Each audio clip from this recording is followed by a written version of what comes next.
Tusimame zote kwa wimbo mfupi.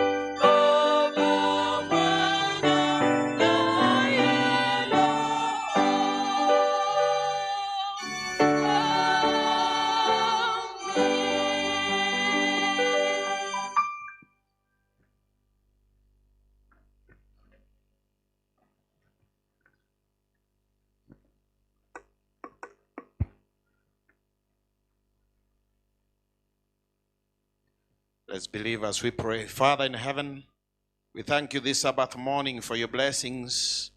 Thank you, Lord, for an opportunity again to speak through you.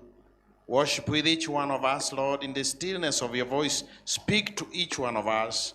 In Jesus' name we pray. Amen.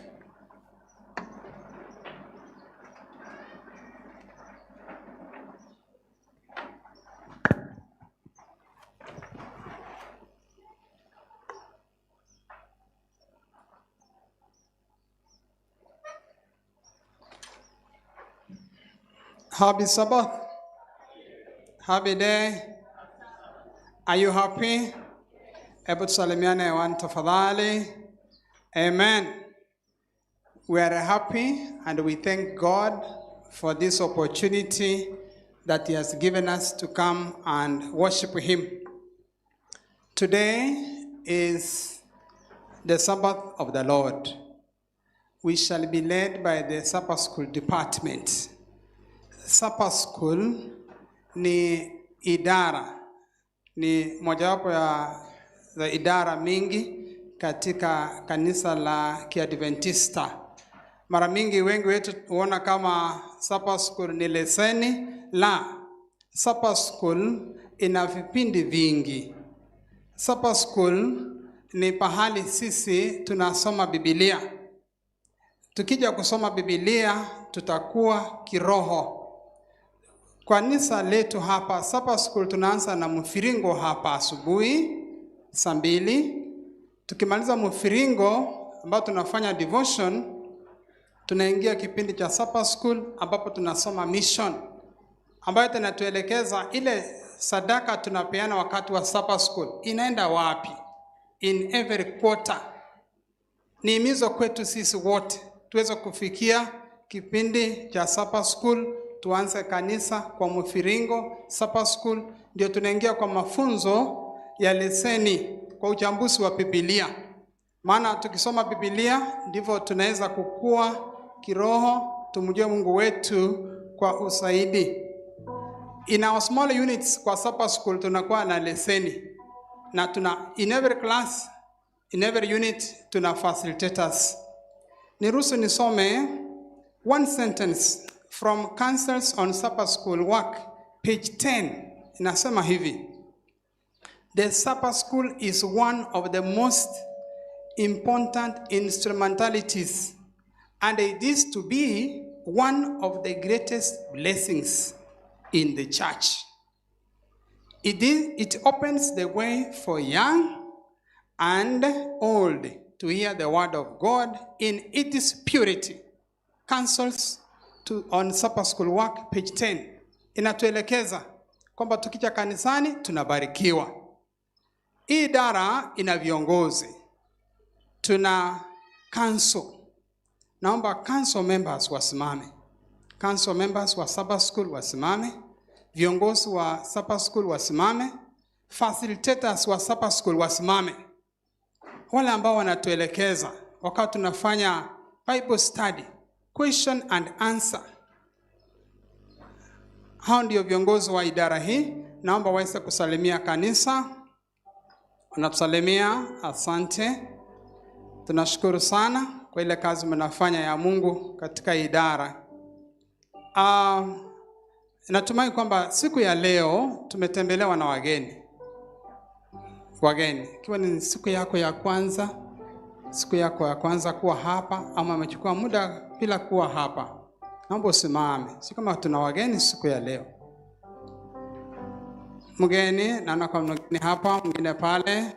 Tunashukuru sana wageni wetu kwa kujumuika nasi. Wageni, tunaomba msalimie kanisa. Wanatusalimia, tuwasalimie tafadhali. Karibu tena siku nyingine. Tuna makundi mbalimbali ya uimbaji ambao tutasaidiana nao kwa kumtukuza Mungu. Tuna kundi la watoto. Nikitaja kundi lako naomba usimame. Kundi la watoto tusimame. Children's choir na walimu wao na wazazi. Tuna kundi la ambassadors. Ambassadors tusimame. Kundi la vijana. Kundi la vijana tunaomba msimame. Kundi la uimbaji la kina mama tusimame. Kundi la uimbaji la wazee tusimame. Na kundi la kanisa, church choir, naomba msimame. Hao ndio wageni wetu leo, pia watahubiri kwa nyimbo. Tusalimie kanisa. Asante. Tuna wazee wa kanisa, church elders, tunaomba msimame. Church elders, msalimie kanisa. Salimia kanisa. Church elders wametusalimia, tuwasalimie tafadhali. Tunashukuru sana kwa kazi mnafanya. Tunakaribisha nyote kwa sabato ya leo. Na wakati huu naomba mniruhusu nilete wale ambao tutaabudu nao hapa mbele. Yule kwa upande kushoto, naomba simame. Msaidizi wa idara hii anaitwa dada Evelyn Ondara. Anayemfuata dada, naomba uendelee kusimama. Dada wetu Veronica Ogoti. Dada Evelyn Ondara atatuletea key text na opening song. Dada wetu Veronica Ogoti atatuletea tithes and offering, our deaconess. Ndugu wetu Dr. Felix Moracha atatuletea nyimbo, special song and closing song. Siku ya leo tuna wahubiri wawili. Tuna mhubiri mchanga ambaye anaitwa Darrell Isaya Mecha. Naomba simame.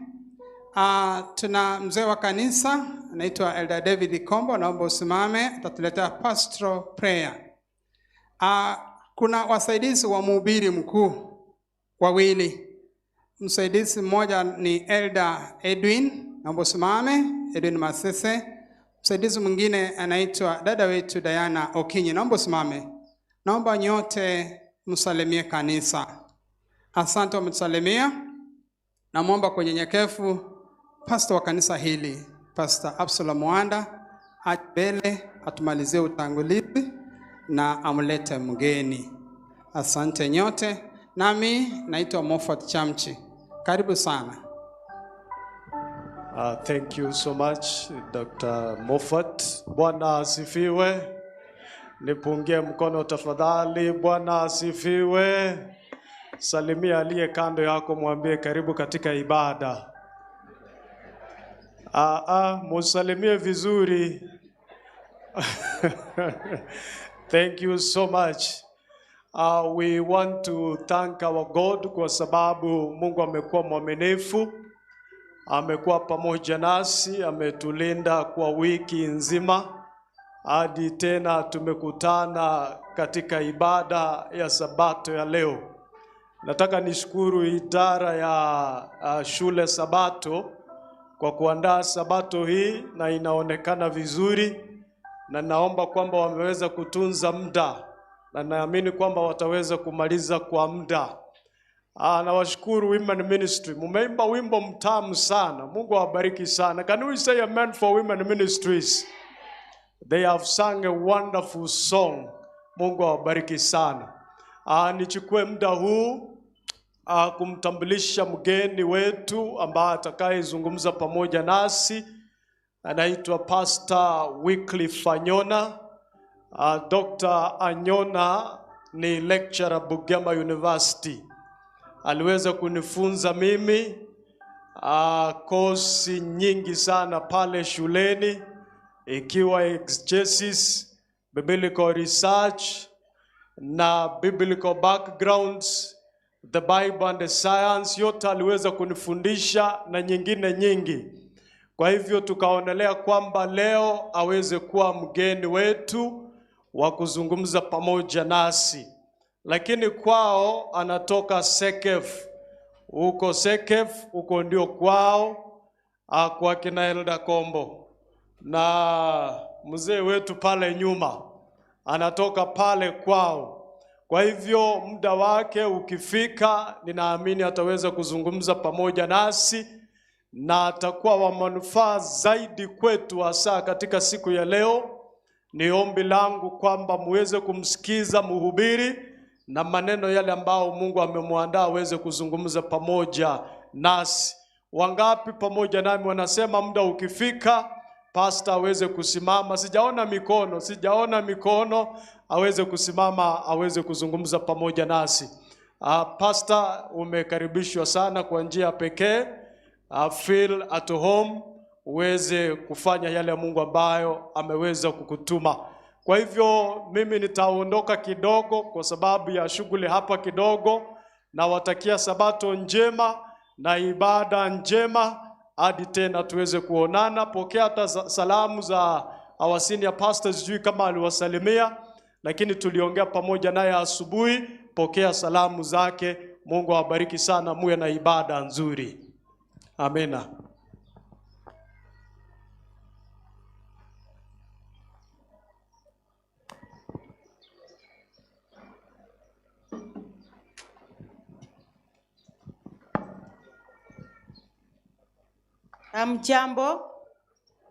Hamjambo tena.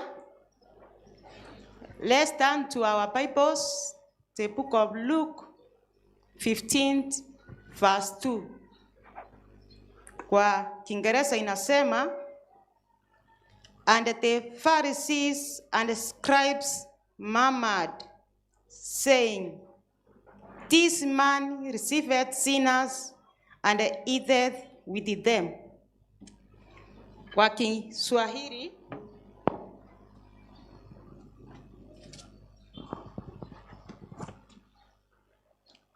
Mafarisayo na waandishi wakanung'unika wakisema, mtu huyu huwakaribisha wenye dhambi, tena hula nao. May the scripture be expounded by the speaker. I request the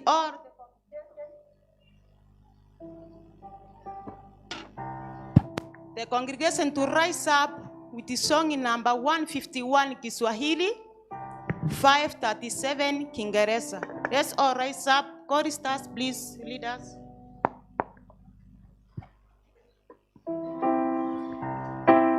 Tusimame wote.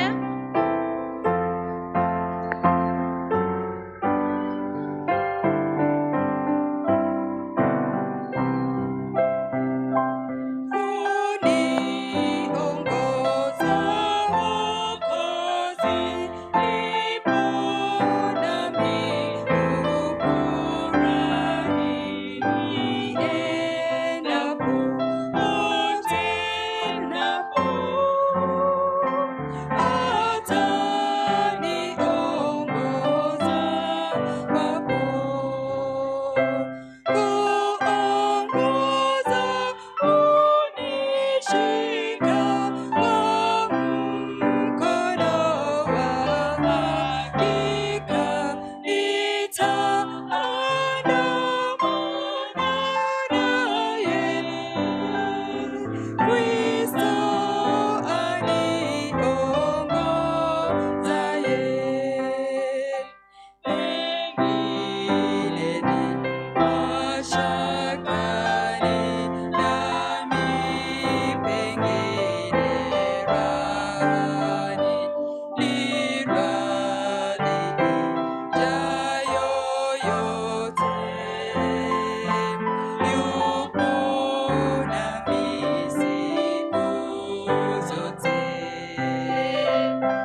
Tukiwa tumesimama hivyo, tuweke mawazo na fikra zetu kwa maombi.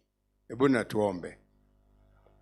Baba Mungu ishiye juu mbinguni, ni mapenzi yako tumekutana hapa leo siku ya Sabato.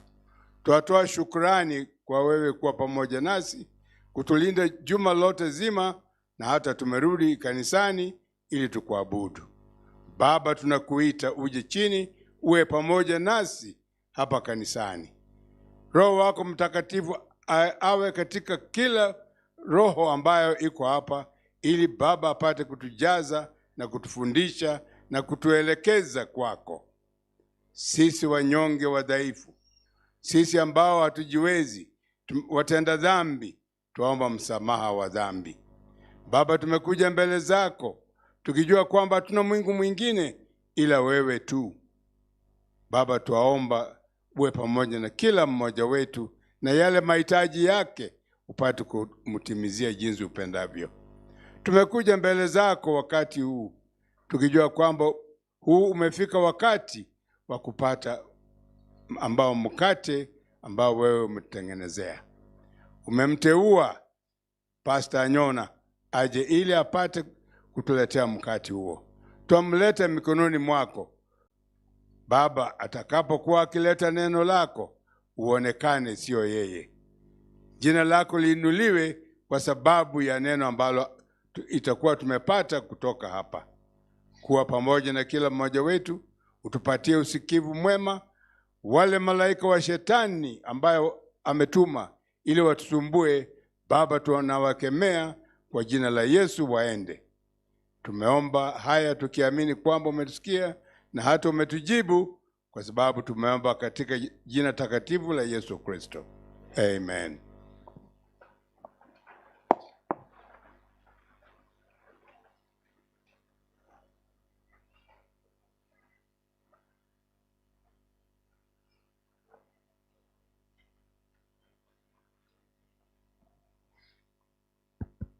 Katika jina la Yesu na wasalimu wa mjambo kanisa. Happy Sabbath, church. At this moment we purpose to worship through tithes and offerings. And before that, I'll read 2 verses from the book of Psalms, chapter 96, verse 7 and 8. And the writer has given these verses a subtitle, Give Glory to the Lord. I read, Give glory unto the Lord, O ye kindreds of people. Give glory unto the Lord and strength. Verse 8, Give unto the Lord the glory due unto his name. Bring an offering and come into his courts. The verses allude to us that when we come to the courts of the Lord, worshiping him, we come with a gift. That bring an offering and come into his courts. We come to the feet of the Lord, worshiping him with a clear knowledge that giving is a form of praising God and worshiping God and acknowledging that he has given us everything. We are only returning unto him that which he has given us. At this moment, I call upon Deaconry to rise up. Deaconry, please rise up as we pray and proceed to correct the offering. Thank you. Let us pray. We give glory and honor and power and strength unto you, Lord God, and we worship you at this moment through our offerings. We pray that in the great multitude of your mercies, Lord God of heaven, accept our gift unto you this moment. We have prayed in Jesus' name. Amen. Thank you.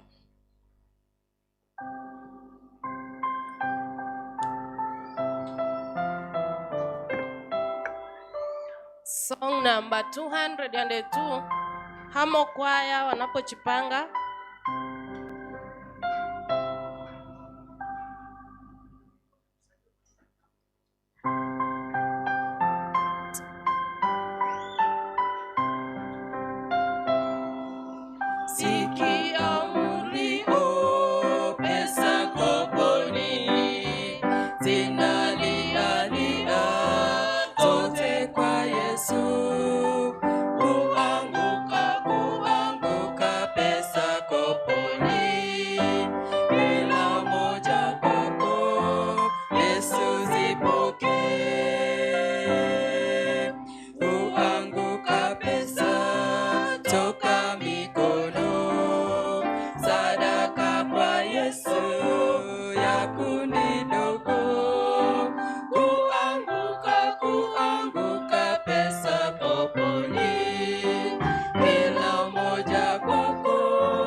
Church choir, church choir.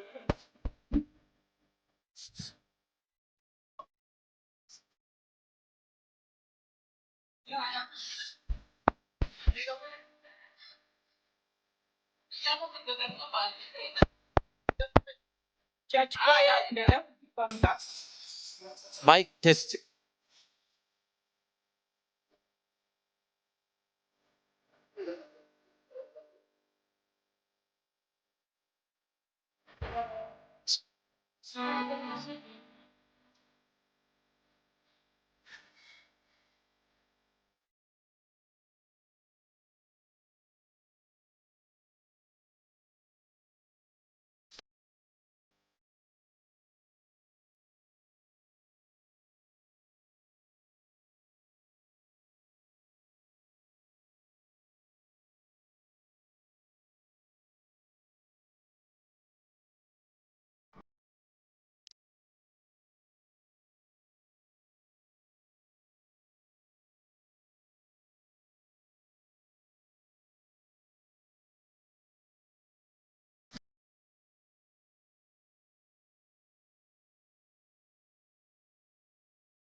Amen.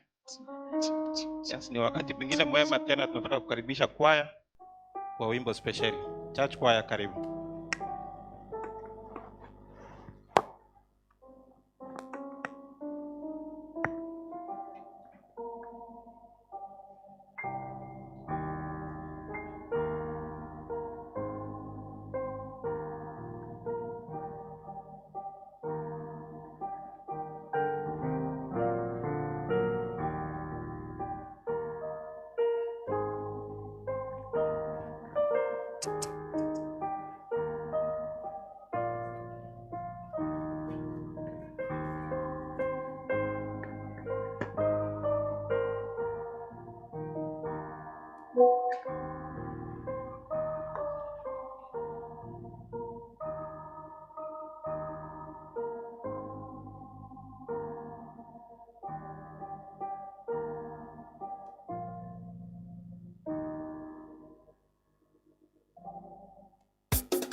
Jehova mbinguni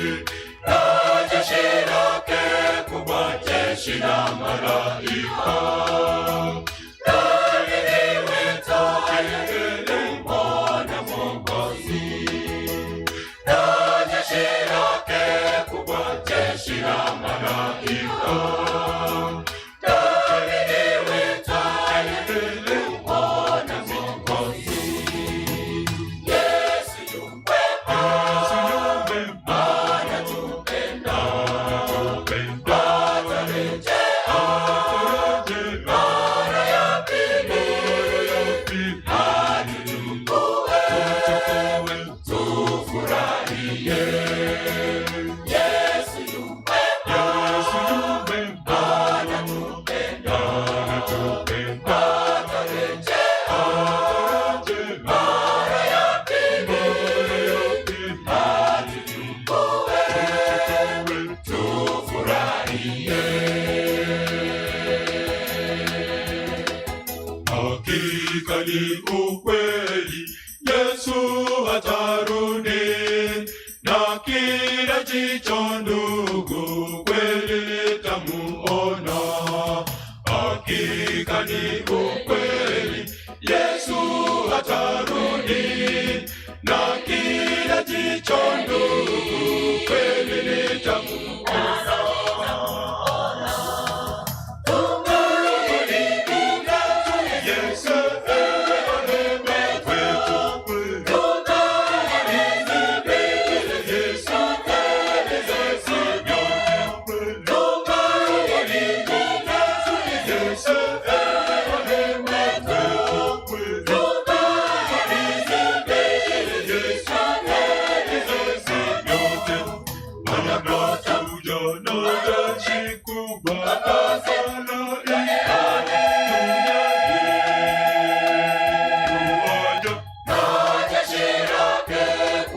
Jeshi la malaika.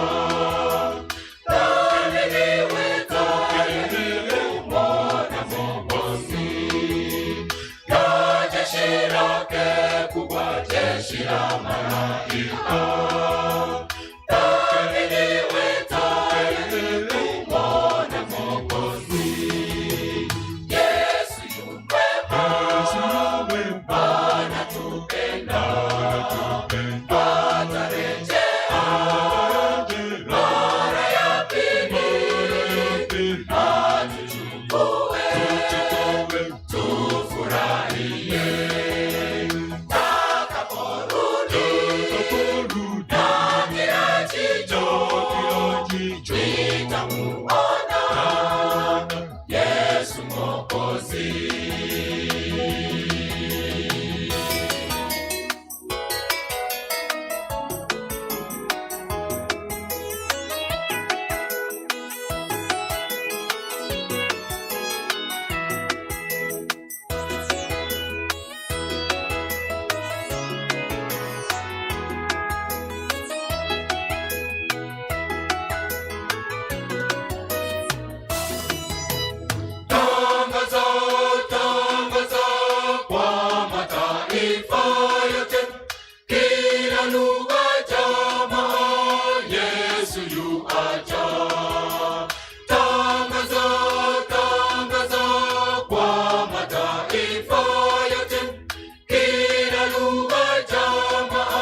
anakuja Bwana, hakika anakuja.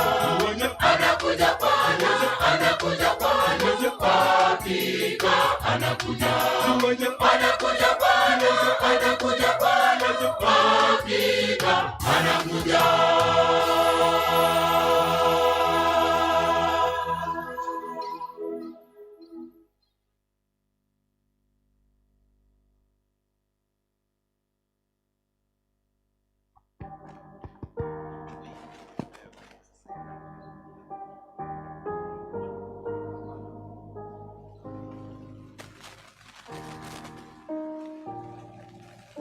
My name is Darrell Isaiah Mecha.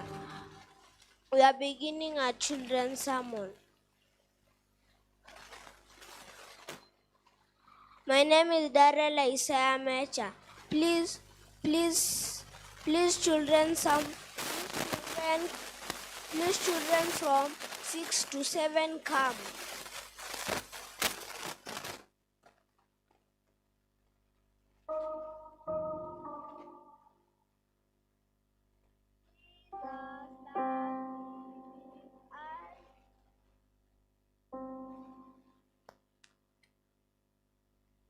Jesus loves me, this I know, for the Bible tells me so.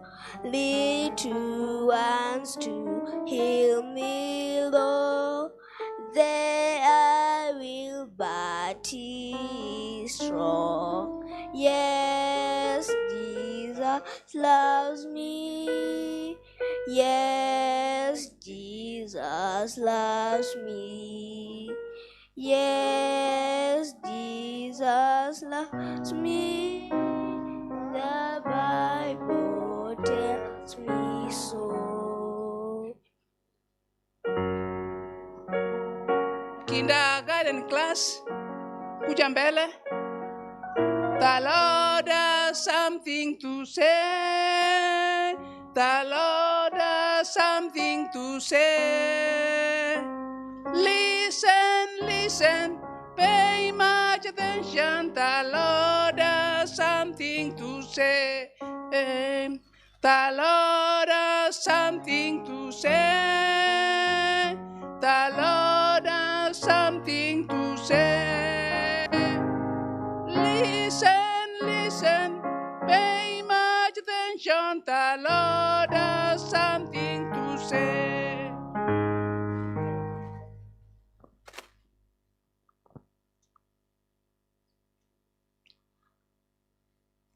What a wonderful Sabbath. Happy Sabbath, church. Happy day. We are beginning a new wonderful journey today from the book of Genesis chapter 1 verse 1. You are welcome. Let us close our eyes and pray. Our Reverend Father in heaven, you said and live in the light. I say again to in the sermon in Jesus' name.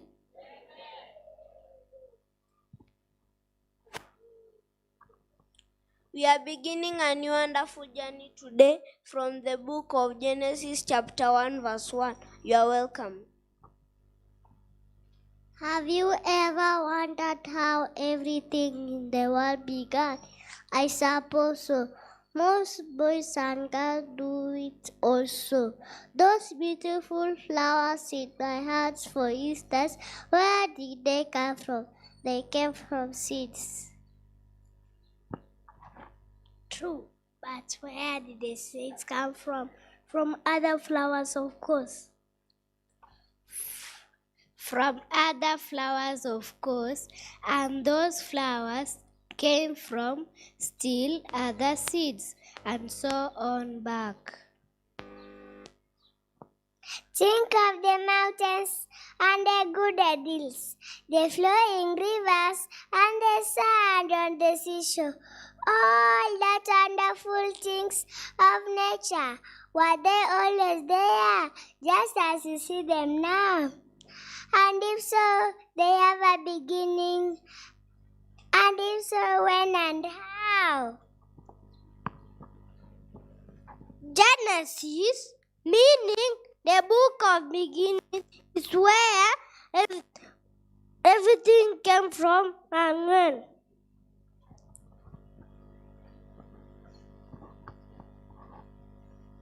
Here you will find answers to your question about where everything came from. That includes knowing the place where me and you came from. Clearly, children of God, God made the world and people. And that's exactly what we read in the first chapter in the Bible. In the beginning, God.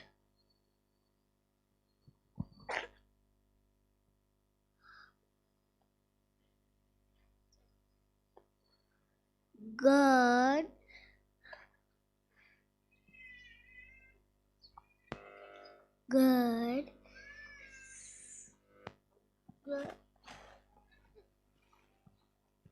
Thank you for listening to the children's sermon. Till next time. Bye. See you.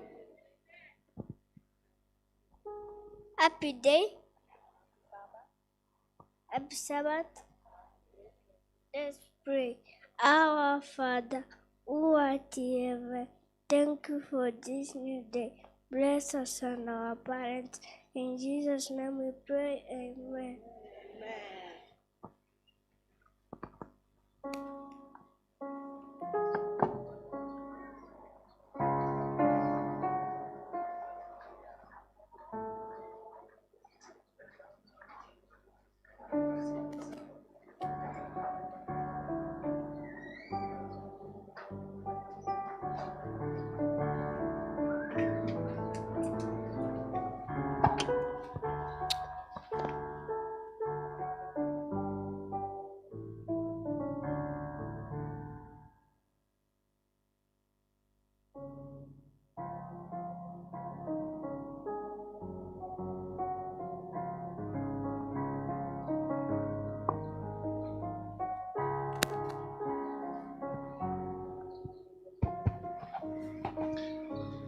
Happy Sabbath, church. Happy day. Our God is good. All the time. And all the time. Our God is good. Na abakuaniri mwensi abana banyasaye mbiyamore. Nawasalimia nyote wana wa Mungu wa mjambo. Ochimaegali onye mwigwetio liogiriane mukioka boko iguru mbiyamore. Pale nyuma tusalimia mjambo. Nimewaambia kama waelewi na kama wasikii sauti yangu wainue mikono.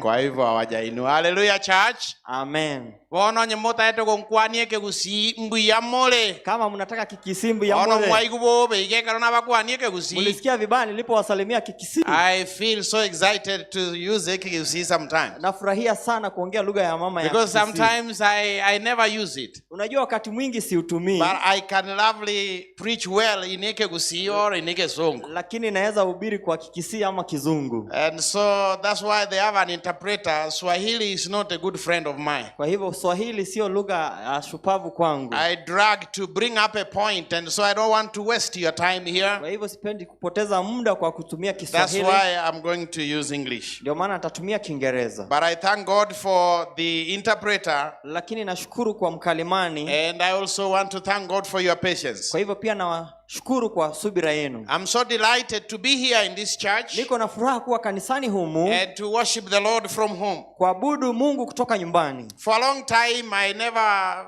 I'm not very famous around here. Kwa muda mrefu sijahusika hapa karibu. And so I was not even able to identify some homemates. Kwa hivyo hata sikujua watu wa nyumbani hapa. But my name, as they said, Anyona Wycliffe. I come from Gotchak SDA Church. Jina lake ni Anyona Wycliffe, anatokea Gotchak, kanisa la Gotchak. If you know, Gotchak SDA Church sits on the land of my uncle Pastor Wilson Mochama. Wale wanajua Gotchak, kanisa hilo limekaa katika shamba la uncle yake anaitwa Mochama. And he has been a pastor for a long time. His son also became a pastor, Simon Mochama. Amekuwa mchungaji kwa muda mrefu, hata kijana yake anaitwa Simon amekuwa mchungaji. And so that's where I come from. Hapo ndipo natokea. Gotchak is the mother church of Nyabigena SDA Church. Kanisa la Gotchak ni kanisa mama la kanisa la Nyabigena.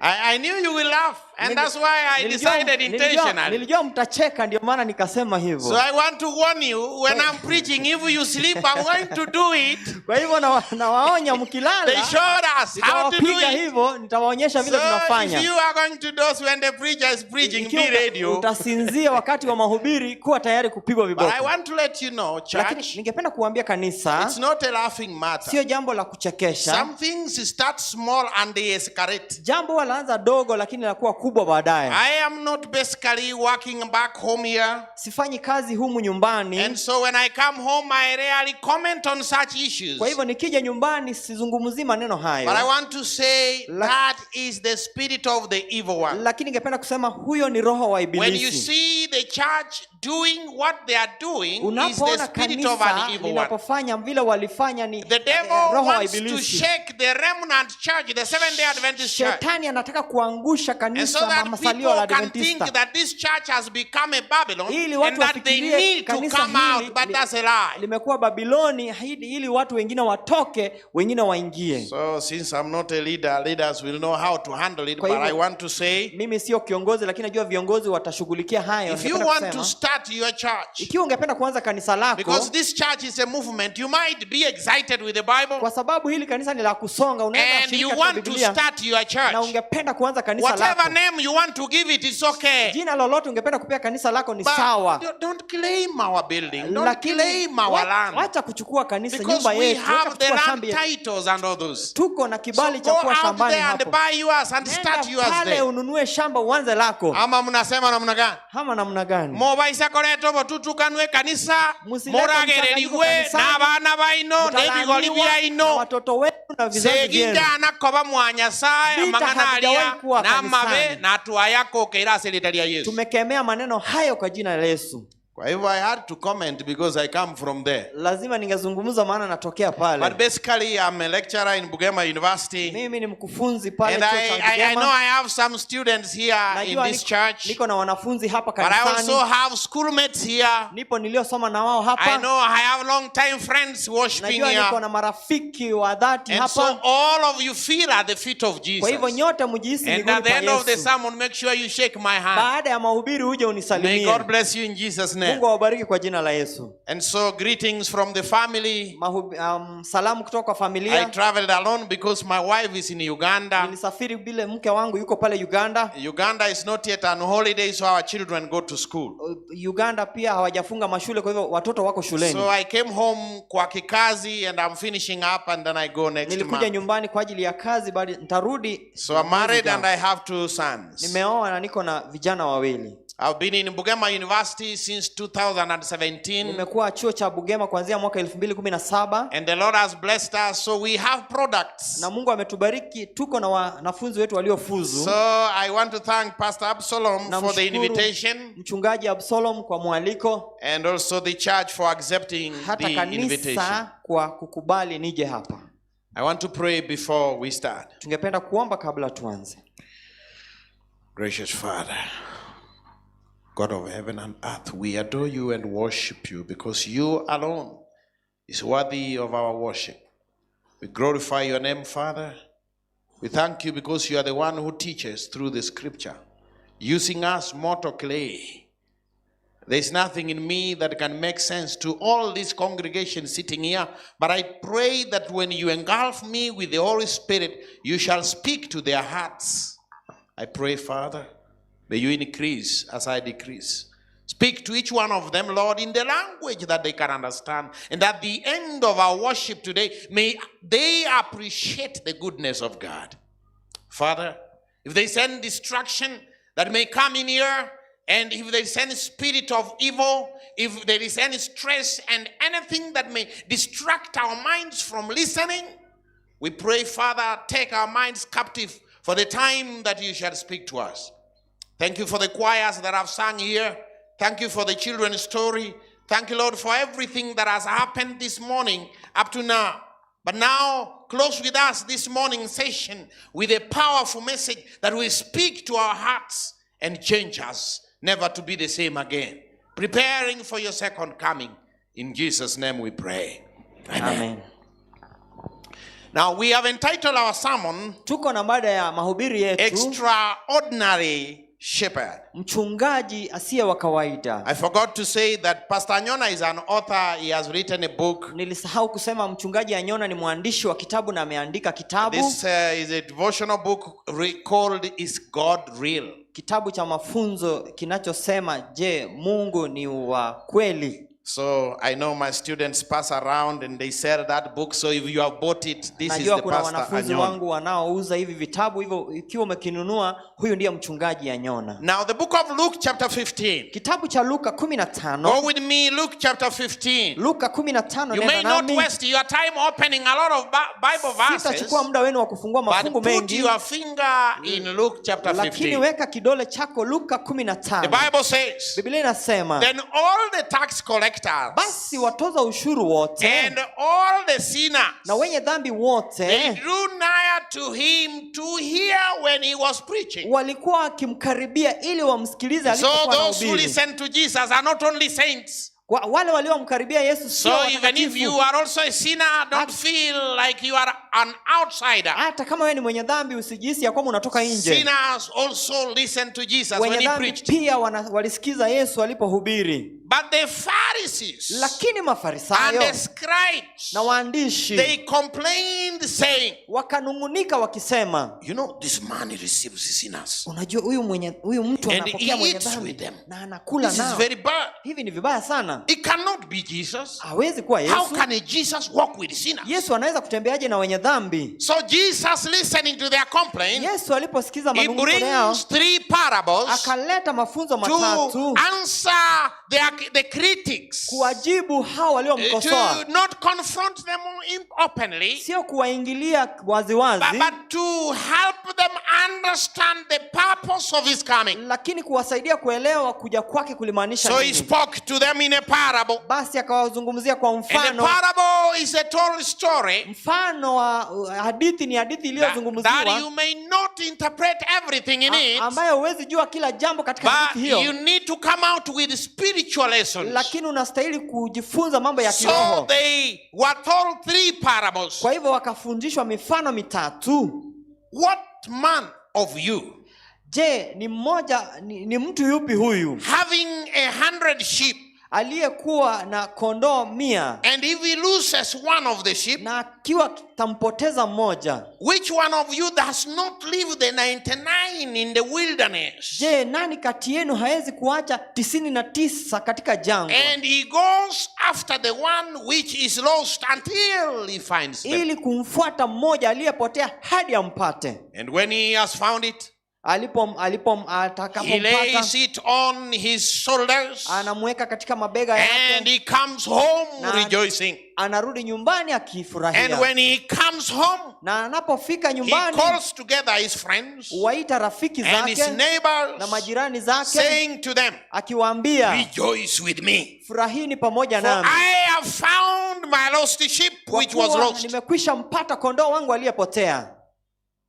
I say to you, Basi nawaambia, likewise, vivyo hivyo there will be more than joy in heaven kutakuwa na furaha mbinguni over one sinner who repents kwa ajili ya mwenye dhambi mmoja atubuye, than over 99 sheep that is just persons who need no repentance. kuliko kwa ajili ya wenye haki 99 ambao hawana haja ya kutubu. Hallelujah. Amen. Hallelujah, kanisa. Amen. We have entitled our sermon, Tumefanya mada yetu ya An mahubiri, Extraordinary Shepherd. mchungaji asiyekuwa wa kawaida. Extraordinary Shepherd. Mchungaji asiyekuwa wa The kawaida. Bible started by saying Biblia ilianza kwa that kusema, all the people, yani watu wote they came to listen to Jesus. wakaja kumsikiliza Now Yesu. the word all Jina hili wote may not be exactly all, haimaanishi but hasa an wote, hyperbole that lakini tries to simply say inaashiria ya kusema that there were so many people yani walikuwa who came to wengi, listen to Jesus. wengi walikuja kumsikiliza Yesu. So I want to let you know Kwa hivyo ningependa msikize that these are so many people ya kwamba kuna watu who wengi have come to listen for the message of God. ambao wamekuja kusikiliza ujumbe And wa I Mungu. know that heaven rejoices Najua imefunguliwa, mbingu for inafurahia all of us ya sitting here today kwa sisi wote ambao tumeketi to hapa leo listen from the Lord. tusikilize kutoka kwa Mungu. But the Pharisees, Lakini Mafarisayo, blamed Jesus Mafarisayo for walimnung'unika kwa mingling with Yesu sinners. kwa kuingiliana na wenye dhambi. But then Jesus had to use a parable Lakini Yesu alitumia to mfano explain the main purpose of ili his aweze coming. kueleza umuhimu wake wa Because kurejea the wake. Pharisees did not understand. Kwa sababu Mafarisayo hawakuelewa. And for them, they thought that the front seats will make them good candidates. Wao walielewa kwamba kukaa viti vya mbele And kutawafanya for them, wafuzu. they thought that a strict observance could make them the best candidates. Yaani walifikiria kwamba kuzingatia amri ingekuwa wao wafuzu. And so Jesus was restating the most important ministry that brought him down. Yesu alikuwa anaelezea ujumbe huu kwa ministry yake ambayo ilikuja. And therefore, as they rejected and complained and murmured, walipokataa na kunungunika, as they blamed Jesus, waliponungunikia Yesu, the same reason that they blamed him, sababu hiyo walionungunikia kwa Yesu, and that which they considered shameful, ambayo pia walichukua kuwa ya aibu, that which they considered not something for them, yani walichukulia kuwa sio jambo is kubwa what kwao, brought Christ from heaven to come on earth. Ndio iliyomleta Yesu aje kutoka mbinguni kuja ulimwenguni. And so Jesus responded. Kwa hivyo Yesu akawajibu. He replied, akawajibu with a set of stories, kwa kutumia hadithi kadhaa, rather than confronting them openly, bila kuepuka rather than defending himself, bali instead of defending himself, badala ya kujichukulia kwamba yeye hana shida. A human being is very repulsive. Unajua mwanadamu anapenda kujitetea. Etonge kirongo, sisi ni kama mnyama huyo. When you pass near, unapofika karibu, ekirongo kekukusialira mawa, mnyama huyo anakurushia mimba. Because it is defending itself not to pass its territory. Kwa sababu ni kama anajitetea uweze kupita karibu naye. Jesus did not want to defend himself. Kwa hivyo Yesu hakutaka kujitetea. But he used these parables, lakini akatumia mifano hii, not to offend the Pharisees, ili asiwakasirishe, but also not to defend himself, lakini pia asijitetee, but to bring out a point, lakini halete that they can understand the purpose of his coming, ili waweze kuelewa sababu yake ya kuja. Then Jesus, kwa hivyo Yesu, as a one who loved parables, yeye mmoja aliyependa mifano, and as one who always saw the deeper lessons in the parables, ambaye aliona mafunzo makuu kutoka kwa mifano, there were inner lessons that he wanted to teach when he's talking about his parables. Kulikuwa na mafunzo ya ndani alitaka kufunza alipozungumzia mifano hii. In other words, katika mambo kwa kusema these three parables, mifano hii mitatu, the parable number 1, mfano wa kwanza, was talking about an extraordinary shepherd. Ilikuwa inazungumzia mchungaji asiyekuwa wa kawaida. A shepherd that is a real shepherd, not that one that you pay in your home. Sio kama yule ambaye unalipa pale nyumbani. A good shepherd. Mchungaji mzuri. Not one who is because of pay.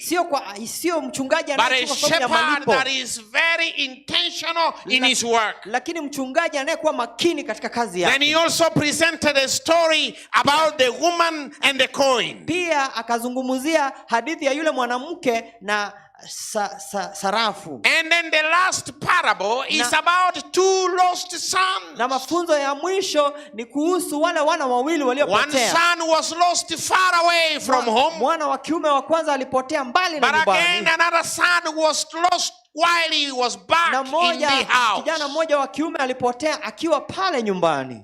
Now the extraordinary shepherd. Kwa hivyo mchungaji asiyekuwa kawaida. When we come back next time before Jesus returns, tutakaporudi tena kabla ya Yesu kurudi, we may talk about the woman and the coin. Tunaweza kuzungumza kuhusu mwanamke. We may also talk about the two lost sons. Tunaweza pia zungumza vijana hao waliopotea. But for today our interest is about the shepherd. Lakini leo tunazungumzia mchungaji. Luke chapter 15 explained to us. Luka 15 inatuzungumzia that there are some things that the shepherd can do. Ya kwamba kuna mambo fulani mchungaji anaweza kuyafanya kwa kondoo, but also there are some things lakini pia kuna mambo mengine that a good shepherd cannot do. mchungaji mwema hawezi kufanya. A good shepherd cannot attempt to do that to the flock. Mchungaji mwema kuna mambo hawezi kujaribu kufanyia kondoo wake. Now the puzzle in this story, kwa hivyo mambo ya fiche katika hadithi hii, is that a shepherd ni kwamba mchungaji is a symbol for God. Ni ishara ya Mungu. In the Old Testament, katika Agano la the Kale, book of Psalm 23 Zaburi 23 presents how a good shepherd operates. Inatuletea vile mchungaji mwema anafanya kazi. But the same Old Testament, lakini agano hilo la kale tena, uses the word shepherd, inatumia neno hilo mchungaji, meaning the leaders of the church, kumaanisha kiongozi wa kanisa, the leaders of the Israelites, viongozi wa Israeli. You can confirm from Ezekiel chapter 34. Unaweza soma hayo Ezekiel. When a leader is taking care of a church, wakati kiongozi anatumikia kanisa, you are called a shepherd. Wewe unaitwa mchungaji. But in the book of Jeremiah, chapter 23, verse 1 to 4, Jeremiah 23:1-4, leaders are also remembered as shepherds. Viongozi pia wanakumbukwa kama wachungaji. Therefore, my brothers and Kwa sisters, hivyo ndugu zangu, when a sheep is lost, wakati kondoo anapotea, who is to blame? Nani atalaumiwa? Is it a leader? Ni kiongozi? Or the sheep itself? Ama kondoo mwenyewe? I want to go deeper. Ama yule anaye. When a sheep is lost, wakati kondoo anapotea, and the shepherd has been paid to take care of the sheep, na mchungaji amelipwa so kutunza kondoo, who is at fault? Nani amefanya makosa? And the parable says na mfano huu that when unasema, the shepherd reached home mchungaji alipofika and he nyumbani, found that the sheep is lost, akapata kondoo amepotea, he did not remember to report to the boss. hakukumbuka kumwarifu aliyemwajiri. He instead straight away went to look for the sheep. Badala yake akaondoka kutafuta kondoo huyu. But then again the Bible says vile vile Biblia that inasema, when the shepherd came back home, wakati mchungaji alirudi and nyumbani, he is rejoicing with the sheep that was lost, anafurahia na kondoo aliyepotea, and he has found that sheep that was na lost, amempata kondoo aliyepotea, the shepherd does not blame himself. hajilaumu mwenyewe. He does not blame himself. Hajilaumu yeye But mwenyewe. the statement that my sheep was lost, Lakini ujumbe huo ya kwamba kondoo and now I alipotea, have found it, na sasa nimempata, only blames the sheep for it getting lost. inalaumu kondoo kwa kupotea. Now if you have used a train, Hivyo ikiwa umetumia when you go gari to la the moshi, train station, unapoingia katika stage ya gari la moshi, if you have used a flight ikiwa umetumia ndege and you have reached the airport, na umefika pale kwa kiwanja cha ndege, and by mistake you find that the flight has left you, na kimakosa unapata ndege amekwisha whose ondoka, mistake is it? je, makosa ni ya nani? Some people say Watu wengi that wanasema, I did not catch with my flight. sikufikia safari And yangu ya some ndege. people say my flight left me. Wengine wanasema safari yangu So in imeniacha. one way or the Kwa other, njia moja au it is nyingine, either the shepherd that is not catching ni up with the mchungaji flight, hajafikiana na ile safari or it yake, is the sheep that is not waiting for the shepherd. ama ni kondoo hajamngoja yule mchungaji. My dear brother and sister, Ndugu zanguni, Jesus, in other words, Yesu kwa is mambo trying to mengine talk to the Pharisees. anajaribu kuzungumzia I want to Wafarisayo. put his words in symbol, Ningependa kuleta maneno and I yangu will kwa also rahisi, interpret it and put it in Ekegusi. pia niyaweke katika lugha ya Jesus Kiebrania. is saying to the Yesu Pharisees, anasema kwa Wafarisayo, who are these shepherds? je, ni wachungaji hawa ni akina nani? Who are these shepherds of Israel? Hawa ni wachungaji wapi wa Israeli? You have lost your sheep, Umempoteza kondoo wako, and I pay the price to go after the sheep that you lost. nalipia gharama ya kwenda kutafuta huyu kondoo And I aliyepotea, have brought back the sheep that you lost. na nimeleta kondoo huyu ambaye ulimpoteza. And you are complaining. Na wewe unanungunika, And you are complaining to me na because unanungunikia kwa of my sababu compassion kwa of huruma, bringing the sheep that you lost. huruma zangu za kukuhurumia vile nimeleta kondoo Abana uliyempoteza. ba Nyasaye, Wana wa Mungu, iga hapa Yesu agoteba iga saba farisayo. Yesu anasema hivi kwa Emereme Wafarisayo, yokoligi chingondi chiasirire ne yaino yale. kazi ya kutafuta kondoo aliyepotea ni yenu. Ninu mwasirie ngondi. Nyinyi ndiye mlimpoteza kondoo, kondoo. na paid the price. Lakini nimekuja nimelipa gharama. Nimetafuta kondoo huyu nimemleta. And you cannot even thank me. Uwezi nishukuru. And you are here complaining. Na uko hapo na unungunika. Mbuyamura bana banyasa. Wana wa Mungu amjambo. Mwaro saba no ranchi motagete. Umechoka mnataka lunch. Mwataka ndaba sera mmako genderera. Ulitaka niwapee kidogo kidogo. Mbuyamura bana banyasa. Wana wa Mungu mko salama. You see, the Pharisees are complaining. Unajua Farisayo wananung'unika. Of the mistake that they have themselves committed. Kwa makosa ambao wao wenyewe wamefanya. They are the leaders of the flock. Wao ndio viongozi wa kondoo. They have left the flock is lost. Wameacha kondoo wamepotea. And Jesus had done the initiative. Na Yesu amefanya He has brought the sheep home. Amerudisha kondoo. Instead of yelling and shouting and clapping their hands, they are complaining that Jesus is doing a mistake. Wananung'unikia Yesu amefanya makosa. Outrageous. Haya mambo ni ya kushangaza. It's surprising. Ni mambo ya kustajabisha. This is so horrible. Ni ya kustajabisha. That we can be in the church. Ya kwamba tunaweza kuwa kanisani. And we are complaining. Na tunanung'unika. Of the things that ourselves ought to do. Ya mambo ambayo tunastahili kuyafanya sisi. Therefore, kwa hivyo, when the sheep is lost, wakati kondoo anapotea, the shepherd is at fault. Kwa huyu mchungaji when the sheep is lost, wakati kondoo anapotea, it is also not innocent. Pia kondoo si tena makosa. 99 sheep come home. Kwa nini kondoo and only one gets lost? Lakini mmoja apotea. So as the sheep is at lost, kwa hivyo hata kondoo anapopotea, the shepherd mchungaji and the sheep na kondoo asaba gusie bagoteba kwa Wakisi wanasema ekerogo itengoko wakati unaua waitanege simba. Haleluya, wakati unaua kuku. Haleluya, kama unanielewa inua mkono. Haleluya, nani ananielewa? The shepherd, mchungaji. What is your responsibility? Je, jukumu lako ni lipi? Jesus mentioned himself as a shepherd. Yesu alijizungumzia and the psalmist is singing in chapter 23. Na mzaburi anaweka wimbo katika and he says he is the good shepherd. Anasema yeye ndiye mchungaji mwema. He is clearly explaining a good shepherd. Na yeye anajaribu kuelezea mchungaji mwema. A good shepherd na vile mchungaji mwema anafanya kazi.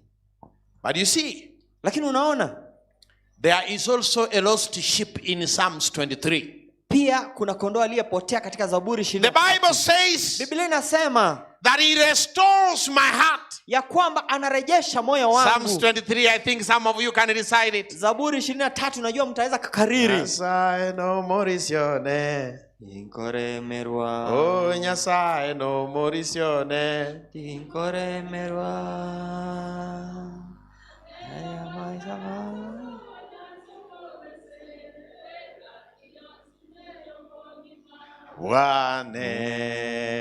When you sing Psalm 23, wakati unaimba Zaburi 23, though you walk through the valley of the shadow of death, kama unapita katika mabonde ya kifo, the lost kondoo aliyepotea walks through the valley of the shadow of death. Anapitia katika bonde hilo la giza la kifo. When you read in the original language, unaposoma katika the word he restores my soul, neno hili ya kurudisha moyo wangu, can also be written like this. Pia inaweza kuandikwa hivi. I felt depressed. Nilijihisi ya kwamba and the Lord brought my soul back. Nilijihisi chini lakini Mungu akaleta moyo wangu. Now I am no longer depressed. Mimi sasa sina msongo. Hallelujah kanisa. Hallelujah kanisa. Hallelujah kanisa. Amen. The Psalm 23 says, Zaburi 23 that when you are the good shepherd, ikiwa wewe ni mchungaji mwema, you bring restoration to the hearts that are depressed. Analeta uisho kwa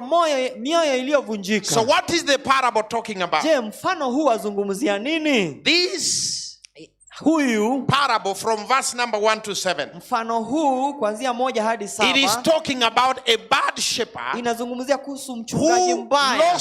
Who loses his sheep. Ambaye anampoteza kondoo wake. And is complaining. Na ananungunika. At the same time, wakati huo this parable is talking about a good shepherd. Mfano huu wazungumzia a good shepherd, mchungaji mwema, who goes after the sheep that is lost. Anaenda kumtafuta kondoo aliyepotea. parable is talking about Mfano huu the unazungumzia price of a shepherd that goes out to look for a sheep that is lost. gharama ya mchungaji ambaye anaondoka kwenda kumtafuta kondoo aliyepotea. This parable is talking about Mfano huu pia the wazungumza rejoicing that happens in the community furaha inayokuwa katika when a jamii good shepherd goes after the lost sheep. wakati mchungaji mwema anaenda kutafuta kondoo aliyepotea. Therefore, my brother and Kwa sister, hivyo ndugu zangu, I want you to know ningependa ujue that there are things to note from ya this kwamba parable. kuna mambo unapaswa There are kuyajua things katika to mfano huu. note from this parable. Mambo unapaswa kuyajua Number katika one, mfano huu. La kwanza, the parable contains criticism.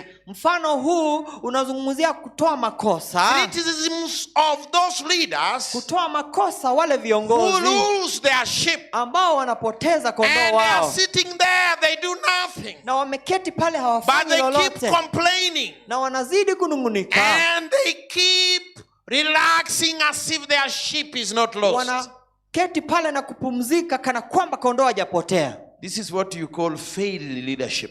Hii ndio tunasema uongozi Failed ulioanguka, leadership. uongozi ulioanguka. Now today, as they say, Kwa hivyo hivi leo it is wanavyosema a Sabbath school Sabbath. ni sabato ya shule ya I want to sabato. let you know, Ningependa mjue Sabbath school is all about leadership. ya kwamba shule ya sabato ni uongozi. Suppose I asked you a question. Hebu ningewauliza How swali, many of the elders je, wazee wa kanisa that wangapi attend the morning circle prayer here in this wanaofikia church? mviringo wa kwanza Then kanisani you will hapa? start understanding Mtaanza kuelewa shepherds that are lost wachungaji and they are waliopotea sitting idle na wameketi pale wamezubaa and they have good excuses. na wako na You see, I cannot wake up very early in the wako na morning. vijizuizi, wanasema You siwezi see, I kuamka only asubuhi. come to listen for the sermon. Unajua anakuja kusikiza You see, mahubiri. our Sabbath school teachers don't teach properly. Unajua walimu wetu wa sabato There hawafunzi is a vizuri. failure of leadership in the church. Kuna kuanguka kwa uongozi katika When you kanisa. see people fighting in the church, Unapoona watu wanapigana kanisani, chairs and stones and pangas, mawe yanarushwa viti pale, there is a failure of a shepherd somewhere. kuna mchungaji ameanguka There is a mahali, failure of leadership somewhere. uongozi umeanguka Because mahali, leaders could have told you kwa sababu viongozi that wamekwisha waambia, haijalishi uko mlengo gani. yes, This is the church of God. hili ni kanisa la Mungu. And so when you see commotion in the church, Unapoona kusukumana it is not kanisani, that our church has lost the direction, sio kwa vile kanisa but the limepoteza leader mwongozo, has lost the direction. lakini viongozi And if you are wamepoteza hearing mwelekeo. me, you could have said amen. Ikiwa uko But hapa if you have ungesema lost amina. direction, you can never say amen. Ikiwa umepoteza But I want you to note this ungesema amina. point, my church, Ningesema that when ujue the hoja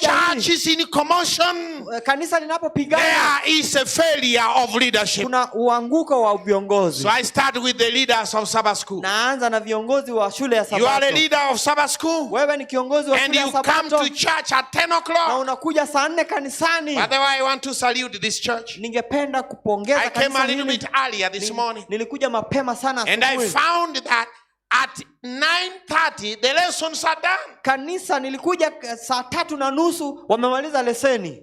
Kararigelio mi no more well done. Hebu muangalie mwenzako mwambie umefanya Well done. vizuri. Umefanya vizuri. Well done. Umefanya vizuri. But the problem is, Lakini shida ni kwamba during Sabbath school, people at the back were absent. wakati wa shule ya sabato wale During nyuma Sabbath school, hakukuweko. the chairs were empty. Viti havikuwa na And they are watu. here making noise that our church is a Babylon. Na wanakuja Because hapa they kusema come kanisa ni late in Babyloni. church, the church will continue to be a Wanakuja Babylon. wamechelewa kanisani na kanisa linabaki upweke. Igwamonyiwe. Mnasikia? Ndengora kwana buno muzikali mwaka kankumanana. Unajua naongea kama askari mnadhani na Mbuyamora abana banyasa. Ekero moko na kuomana. wakati mnazidi Moko na gosuna na chisune charge body me. tunana pale Ekero moko na kuenderania. wakati None mnapigana kere kwaya moko na komunekana. hata kanisa kwaya The problem of mnapozozana leadership. kuna shida katika uongozi. Shepherds have forgotten their work. Wachungaji wamekosa And the kutenda Lord kazi will yao. count you accountable. na Mungu Go and read Ezekiel 34. hebu msome Ezekieli 34. Hey, mlinzi wa Zayoni. Mlinzi wa When you Sayuni. see a thief coming in, Wakati unapoona and you mwizi keep anakuja, silent, and the unanyamaza thief comes and destroys na us, mwizi anakuja na haribu, that blood will be counted on you. damu hiyo itahesabiwa The kwako. blood of the fightings in our church Damu ya wana will be kupigana counted on kanisani you leaders itahesabiwa kwa who are viongozi fighting and campaigning for ambao everything and anything. wanapigana katika kanisa. Nyana kwani lebo bei go igubia. Hallelujah church. Mbaya sikia vizuri, hallelujah. Buya mule. Je, mko salama? Chiza chali lebo. Saa imeisha? Ndio. Hebu ni saa ngapi? Leadership. Uongozi. Note number 2. La pili. I want you to note number 2. Hebu muangalie namba that humankind is depicted ya kwamba hali ya wanadamu inaonyesha. In this parable, the human beings are depicted as a lost generation. Anaonekana kama kizazi kilichopotea. And they are unable. Na hawajiwezi. They cannot find their way home. Hawawezi kupata njia ya kurudi nyumbani. Don't think that because I'm a pastor, I know my way home. Usidhani mimi mchungaji najua njia ya kurudi nyumbani. This generation is depicted as lost sheep. Kizazi hiki kimejulikana kama kondoo aliyepotea. The sheep is lost. Kondoo amepotea. And it knows that it is lost. Na hajui kama amepotea. But it doesn't know the way home. Lakini haimaanishi hajui njia ya kurudi nyumbani. So they need a shepherd. Kwa hivyo anahitaji mchungaji. No, for a long time. Kwa muda mrefu. I'm just embarrassed. I'm embarrassed when I see elders that I respected when I was a youth. Ninaona wazee wa kanisa. I'm embarrassed that they are the ones now who come into the church with a panga. Sasa wao ndio wanakuja kanisani. The elders who stood here and they recited John 2 and all the Bible was in their head. Wazee wa kanisa waliokariri mafungo ya Biblia sasa ndio wanabeba mapanga. Mwenyoleta mangana yomoto. Mnakumbuka mambo ya kukariri. Moba isa okagera ngabanyabigena bali bakorwana ali ngai goro baje kanisa. Msidhani wale wanaopigana kwa nyabigena walitoka wapi? Bali na abantu igonche ngoti cha kinkoru, those are our children and I apologized for our children's mistake. Wale ni makosa ya watoto wetu. They came from God Church. Walitoka pale God Church. Those are guys when they stood during the camp meeting. Hao ni watu waliosimama when they are reciting. Wanapokariri. Nyasaye no morisione. Bwana ni mchungaji wangu. Sitapungukiwa kitu. They could recite and recite. Walikariri na kukariri. When they are reciting the 10 commandments, Exodus 20. Walipokariri amri 10 za Mungu. So don't think that there are people who don't understand the Seventh-day Adventist Church. Sio watu ambao hawaelewi kanisa la Kiadventista. They are lost sheep. Wale ni kondoo waliopotea. And actually they are also aware that they are lost. Hata wao wanajua kwamba wamepotea. Because the issues they are talking about are issues that are affecting this church. Sababu ulisikia wanaongea mambo yanayo. They do not know the solution for the issues. Lakini hawajui suluhisho ya mambo hayo. They think that the solution is physical. Wanadhani suluhisho ni kupigana. We are not fighting a battle physical. Hatupigani vita. This is a spiritual battle. Hallelujah. Ya kiroho. Hallelujah. Amen. Humanity is a lost sheep. Wanadamu ni kondoo aliyepotea. Even those elders in your church. Hata hapa kanisani. Don't think that all of them they are going home. Usidhani ya kwamba there could be one or two lost sheep inside the corn. Au wawili ambao wamepotea kanisani. There could be one or two. Kuna mmoja au wawili inside the choir. Ndani ya kwaya. And is lost. Na amepotea. There could be one or two. Wanaweza kuwa mmoja wawili inside the church. Ndani ya kanisa. Note number 3. La tatu. Jesus is the good shepherd. Yesu ndiye mchungaji bora. He is the one that is very unique. Yeye ndiye asiye wa kawaida. The only patient shepherd. Yule mchungaji aliye na subira. Who can restore the sinners. Ambaye anaweza rudisha mwenye dhambi. This is the shepherd that is a personal friend. Huyu ni mchungaji aliye na urafiki wa karibu. Who has made a costly effort. Ambaye amefanya uamuzi wa gharama. To bring back the helpless sheep. Ili alete kondoo asiyejiweza. Now let me tell you. Hebu niwaambie. Jesus is different than the worker you have at home. Yesu ni tofauti na yule mfanyikazi. You know those workers you have at home, you pay them per month. Unajua wale wajakazi unawalipa kila mwezi. And they are taking care of your sheep or your cows. Na wanatunza ng'ombe wao kondoo wako. If they come at home and they find one of them is not there. Wanapokuja nyumbani wapate ng'ombe mmoja hayupo. They will not go back to look for the one. Hawataenda wamtafute huyo. They will also not report you that one is missing. Hawatakuambia kwamba mmoja amepotea. In fact, in the next morning, hata asubuhi na when you are asking where is one of the cows, utakapokuuliza ng'ombe mmoja ako wapi? Sir, I put all of them inside yesterday. Nimeweka ng'ombe wote hapa ndani. Is it the devil who came and took one? Ni shetani alikuja akachukua ng'ombe. Kora mara bakristo unabu. Unaonanga wakristo. Yani bagwe kora. Wanajifanya mambo yanapoharibika. Who know very well their faults. Hawa wachungaji wameshajua makosa yao. They closed the 99 sheep. walipoteza They did not report one sheep is missing. hawakuzungumzia huyu They went mmoja back aliyepotea. home to take care of their wives and children. Wakarudi pale kuchunga They have vitu zao na come the watoto. next morning. Wamekuja asubuhi The hiyo. owner of the sheep is asking there are 99, where is one? Mwenye kondoo anauliza They will 99, never even moja kwa accept that wapi? one is missing. Hawatakubali ya No, kwamba no, no. mmoja I amepotea. put all of them 99. Niliweka And they wote. can even pretend start counting together with the boss. Hata watajifanya kwa There are 100, sir. I put 100. Niliweka 100. Abuna babwa bakolie mbere mu mubugate kinga chai. Hao ndio mtafanya kazi nao. But the shepherd I'm talking about ya kwamba mchungaji is Jesus Christ. ambaye ni mwema ni Yesu. Hallelujah, church. Amen. Hallelujah, church. Amen. He's not like your elder. Sio kama Your mchungaji elder wako. may lose his temper and knock you. Mchungaji But the mzee wa good kanisa shepherd is a patient shepherd. anaweza kukupiga, lakini Hallelujah, somebody. mchungaji huyu Yesu hawezi kukupiga. This is the good shepherd I'm talking about. Huyu ndiye mchungaji I fall in love with this shepherd. nimempenda huyu Because mchungaji. there is nobody who is like this Kwa shepherd. sababu hamna anayemfanana mchungaji huyu. If you didn't know, ikiwa hukujua, I want to present 5 points ningependa kupa hoja that makes this shepherd, ambayo inamfanya mchungaji Jesus huyu, Christ, Yesu Kristo, to be an extraordinary shepherd. awe mchungaji asiye wa kawaida. He is not like any other shepherd. Sio kama mchungaji He is yote yule. completely an extraordinary shepherd. Yeye ni mchungaji Why? asiye wa Because kawaida. number one, look at this. Kwa sababu ya kwanza, sikiliza. He does not only count the profit. Hahesabu tu faida. He also counts the loss. Anahesabu kile ambacho kimepotea. Sijui kama unanielewa. Happy Sabbath, church. Amen. You know you are translating very well. God bless you. Asante. But let me find out whether they are understanding. Hebu nijue kama wanasikiliza. Ni wangapi wanaelewa maneno yanayoongelewa kwa lugha ya Kiswahili? Inueni mikono. Onye muliko iwe Kiswahili mobeka ikaranse. Mbuya mole. Onanya gukora jinsi na ende muliko iwe. Ni wangapi wanaelewa hii injili katika lugha ya Kiswahili? Inueni mikono. Kama ana translate vizuri na unamsikia vizuri, haleluya. Amen. Umesema hivi. Yes. That this good shepherd, huyu mchungaji mwema, he does not only count for the profit. Hahesabu zile za you faida. See, these mama mbogas here in town here. Unajua hawa mama mboga hapa. Every evening what they are interested on is the profit. Kila jioni wanahesabu faida. I started with 200.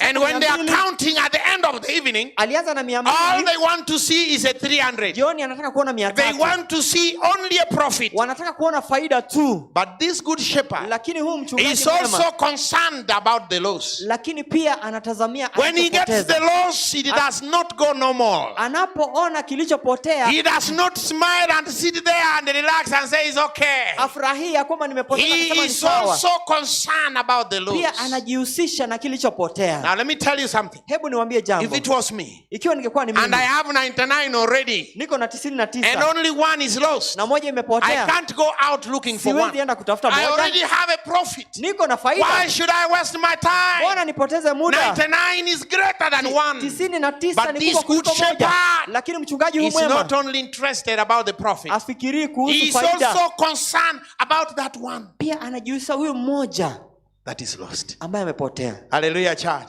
Amen. Number 2. La pili. These are the 5 unique things ni mambo matano that makes Jesus to be an extraordinary. Yanayomfanya Yesu akuwe mchungaji. And this is why Jesus has not yet come back. Hii ndio maana Yesu hajarejea. Because he already has 99. Kwa sababu hako na 99. And there is only one that is remaining in Kisii. Na kuna mmoja ambaye amebaki. And that's why Jesus has not yet returned. Ndio maana Yesu hajarejea. Hallelujah, kanisa. Amen. I love this shepherd. Napenda huyu mchungaji. If he was a shepherd like Anyona, ikiwa angekuwa he could have just said, okay, enough is enough. Angesema imetosha. I'm going for the 99. Kwa hivyo naelekea kwa 99. But the Bible says, lakini Biblia inasema he stops everything that he's doing. Aliacha kila jambo alifanya. And he goes out for one. Akaja kwa ajili ya because mmoja. he is also interested about the one that is lost. Kwa sababu huyu mmoja ndiye mafikara yake yalipo. Parents, wazazi, maybe you have 10 children. Uko na watoto 10. And all of the 9 have succeeded. Na wote 9 wamefaulu. But one is a problem in your family. Lakini mmoja ni shida katika drinking familia. alcohol like nothing. Anakunywa pombe vibaya sana. He doesn't know any boundary between anything. Hajui mpaka he smokes, he smells, he sniffs everything. Anavuta sigara na kunywa pombe. And you have tried your level best, you are defeated. Na umejaribu hapa na pale umeshindwa. I have good news for you. Niko na ujumbe kwako. Jesus is a good shepherd. Yesu ni mchungaji. Hallelujah church. Amen. Hallelujah church. Amen. Abana bali baino baba sinyire. Wale watoto ambao wamewashinda. Bali bamenyira sekinya sole ime. Wameishi katika kuvuta sigara. Baka kuhesabira amaboko kwa imokiria maboko igoro. Umeinua mikono yako. Watebire na afise na. Umesema imetosha. Kirinde lyonsi nimbwate kianda bale buya. Hata niko na tisa. Akaka motigambale ngaga kweteli nare ko kanyora. Huyu wacha nisahau kama Nyasai gago gotebire roiga. Mungu anakuambia leo hivi. He is not returning until that one soul comes to Christ. Hadi roho huyo arudi. Hallelujah somebody. Amen. Bring your children to the Lord. Leta watoto wako kwa Mungu. A pastor will not do it. Mchungaji hawezi kufanya hivyo. You are the one who cooks for them at home. Wewe ndiye unawapikia nyumbani. Continue speaking to them. Endelea kuwazungumzia. They will finally come to Jesus. Mwisho watakuja kwa Yesu. Number 2 uniqueness about Jesus, a good shepherd. Hoja ya pili ambayo inazungumzia Yesu kuwa mchungaji. When he goes out to look for the lost sheep, anapoelekea kumtafuta kondoo aliyepotea, he does not count for the risk. Hajui hatari atakayoipata. He does not count for the risk. Hahesabu hatari atakayoipitia. He also thinks about the risk of the lost sheep. Anafikiria hatari ya yule kondoo aliyepotea. You know those who take care of the sheep, unajua wale wanaochunga they kondoo, come home around something to do with 6 o'clock here in Ikisi. Wanakuja nyumbani pale saa 12 jioni. Then they are coming from there where they were taking care of the sheep. Wanapotoka pale walipokuwa na malishoni. So when they are reaching home and they're counting the sheep, wanapofika nyumbani na kuhesabu kondoo, that is like 7 o'clock. Saa moja hivi. And for those who come from the village, na wale wanaotokea 7 o'clock is already dark. Saa moja giza So limekwisha ingia. who told you that the sheep will be alive? Nani alatakuambia kwamba huyo kondoo kwa hai? Maybe the wolves have devoured it. Pengine mbwa koko. But let me tell you something. Hebu niwaambie A jambo. good shepherd, mchungaji he mwema, does not even care about the risk of his life. Hajui kwamba atapitia Because as hatari. he is searching for the lost sheep, kutafuta kondoo there is a aliyepotea, possibility that he can also be killed. kuna uwezekano ya kwamba atauawa pia. Nevertheless, lakini hata hivyo, the lost sheep kondoo aliyepotea must come home. lazima arejee nyumbani. Whether it is death on the cross. Hata kama ni I'm going out in search for the lost sheep. Naondoka kumtafuta kondoo And so aliyepotea. Jesus is the only one. Kwa hivyo Yesu ndiye pekee. Some of your brothers, ambao ndugu zako, some of your cousins, ambao binamu some zako, of your parents, ambao wazazi wako, they can give up. Wanaweza, they can count the cost wanaweza hesabu and gharama, say we are not going to risk. Na wakasema hatutakusikiliza. But Jesus, lakini Yesu, he never counts the risk. Hahesabu hatari atakayopitia. He cares for the lost sheep. Anachunga. That's why he's a unique shepherd. Ndio maana yeye ni mchungaji bora. Number 3. La tatu. When he finds the lost sheep, anapompata yule kondoo aliyepotea, it is out there loitering and wandering. Anaanza kuzunguka. He does not scold it. He does not make noise and shout at the lost sheep. Kelele na kumkemea kondoo aliyepotea. Useless sheep. Don't you know you are the son of an elder? Why can you drink marijuana? You are a useless boy. You went to Alliance and you are wasting your life. He's not that kind of a shepherd. Hallelujah, somebody. Amen. Listen to this good shepherd. Hebu sikiza mchungaji huyu mwema. When he finds the lost sheep, anapompata kondoo aliyepotea, he does not scold it. Hamkemei. He does not even count the mistake and the loss. Hahesabu hata makosa ama alichopoteza. He does not count the trouble that he has taken to search for this sheep. Hahesabu shida ambazo amezipitia ili kumtafuta kondoo huyu aliyepotea. The Bible says instead, Biblia inasema ila he rejoices that his search is not in vain. Badala yake anafurahia he rejoices that I could have come out here anafurahia and I go back without getting this lost sheep. Now that I have found this lost sheep, he rejoices and shouts and says hallelujah, amen. Hallelujah. Amen. This is a beautiful shepherd. Huyu ni mchungaji mwema. Your search is not in vain. Kutafuta kwako Mama, your prayer for your children is not in vain. Maombi yako hautaumbulia patupu. Church, your preaching is not in vain. Mahubiri yenu go out, nenda nje, search for the lost sheep, tafuta kondoo aliyepotea, and the Lord will bless your efforts. Na Mungu atabariki you shall juhudi zako. come not in vain but rejoicing. Utakuja kwa kufurahia. Church, kanisa, Jesus is a unique shepherd. Yesu ni mchungaji asiye wa kawaida. Number 4. La 4, when he finds the lost sheep, anapompata huyu kondoo he aliyepotea, does not drive it home. hamwendeshi kuelekea You see, nyumbani. that's why I sang that song. Ndio maana nilimba wimbo huo. He leadeth me, oh blessed thought. You see, when you sing that song, unapoimba wimbo huo, Jesus appears like he's the one who is leading. Yesu anaonekana ya kwamba But I want to let you know lakini ningependa that when kuambia, he finds the lost sheep, anapopata kondoo aliyepotea, he does not drive the sheep home. hamwendeshi kondoo He nyumbani. does not lead the sheep home. Hamuongozi hivyo hivyo. What does the Bible say? Biblia inasema nini? He carries the sheep. Anambeba kondoo. He puts it in the shoulders. Anamweka mabegani. He moves home. Anaenda nyumbani akiwa naye.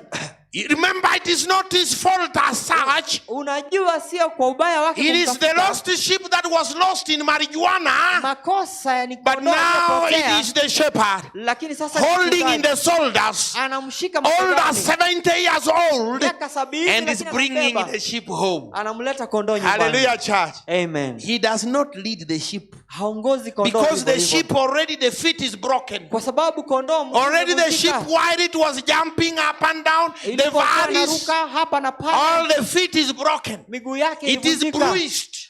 It cannot walk home. Hawezi tembea nyumbani. He carries the sheep home. Anambeba kondoo nyumbani. Hallelujah, church. Amen. Mangana yambo yamunyagweta ba. Haya maneno mnayasikia vizuri? Onye ninje. Ikiwa ningekuwa ni mimi. Nyore ng'ombe ili anchandiro musiororo.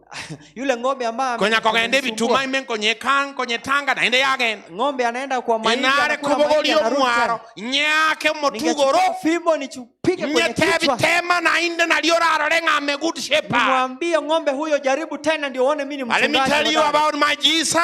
Hebu niwaambie kuhusu Yesu wangu. He does not beat. Yeye apigi. He does not scold. Yeye akemei. He only carries the sheep. Anabeba kondoo. As long as the sheep is willing to go back home, vile kondoo pia he carries the sheep in his shoulders. Anambeba kondoo mabegani. Konya rabo manyete Yesu igo. Ulikuwa unamjua Yesu. You know, sometimes you look at Jesus as a very bad boy. Wakati mwingine unamwangalia You think like he's a revenging guy, like all those revenging people. Unafikiria Yesu ni wa kulipiza kisasi. I talk to young people here nazungumzia vijana who are in a relationship, ambao wako katika uhusiano. When they are in good terms, wakati mambo ni hey nzuri, baby, hey baby, and they are so excited with each other. Wanafurahia kila mmoja. But when the lady says no, I think we are not compatible. Lakini binti anaposema hatuendi vizuri, then the man says, huyo kijana anasema, if you are not going to marry me, ikiwa hautanioa, go and bring everything I bought for you. Nenda ulete kila kitu nilichokununulia. Pake andika chief. Hata andika chief. Genda ndetire bintu bibi and beyond mina akoet. Nenda ulete vitu. Muyamara wana wanyasa. Yani yoyo Yesu. Lakini huyu Yesu, even the time that you lost, wakati ulipopotea, he is not going to account and ask you to come back and pay. Hata kuhesabia kwamba utarudi na kulipa. He says, now I assume all is old. Anasema nimesahau. Now let us start a new journey. Hallelujah. Hallelujah, church. Amen. This is why I love Jesus. Ndio maana nampenda Yesu. Umaana na watu onchoketeiga. Unajua hata tulivyookoka hivi. I love my translator because he can shift everywhere. Asante. Unajua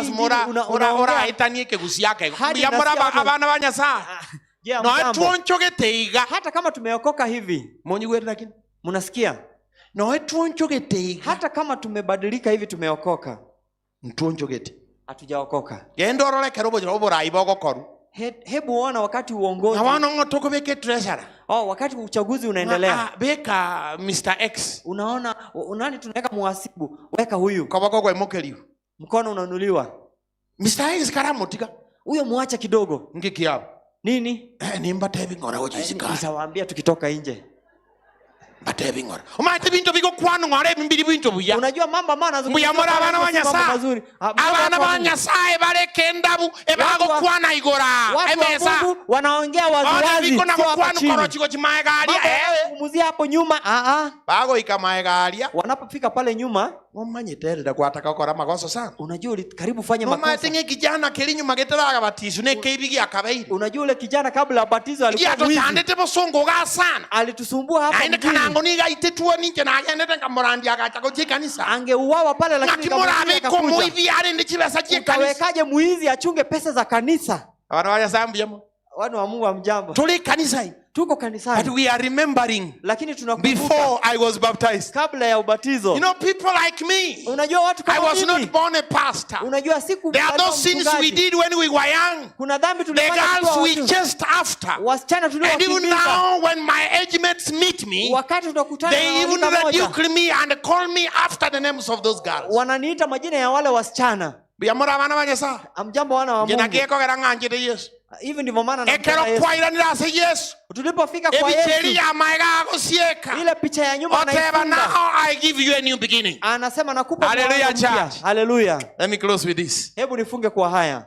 A good shepherd, Mchungaji mwema. Jesus Christ himself, Yesu Kristo he mwenyewe. never whips the sheep. Hampigi yule kondoo. Instead, Badala yake he treats the bruised wounds. anatibu makovu yake. Where you are bruised, where you have some wounds, mahali uko na he makovu, bandages them. anakuwekea He bendeji. tells them, let's move forward. Anakuambia tusonge The mbele. going is tough, but let's move forward. Hebu tuendelee hata kama njia ni Brothers ndefu. and sisters, Ndugu zanguni, I want you to know, ningependa ujue you are the sheep. wewe ndiye kondoo. Look at your neighbor. Hebu angalia Say jirani to yako. your neighbor, Mwambie jirani yako, sheep, wewe kondoo. look at your neighbor. Mwangalie Church, if jirani you yako. don't look at your neighbor, I cannot close. Ikiwa mtu angalia Look at your jirani, neighbor and say, sheep. hebu mwangalie jirani mwambie kondoo. Kabake omwana warago wake nkundi. Hebu angalia sikupige. Ogoroko monte ngondi na inde mbaru na moiso. Utamuita kondoo. To na akonde kupigana ne hivi. pastor yaba tebiga kyagoroke ngondi. Usimpige ngumi. Tara teboro kwemboli emboli na erembe. Hatujasema Mbuya mora abana ba Nyasaye. Hamjambo wana wa Mungu. Look at your neighbor and say, sheep. Mwangalie jirani mwambie kondoo. Come back home.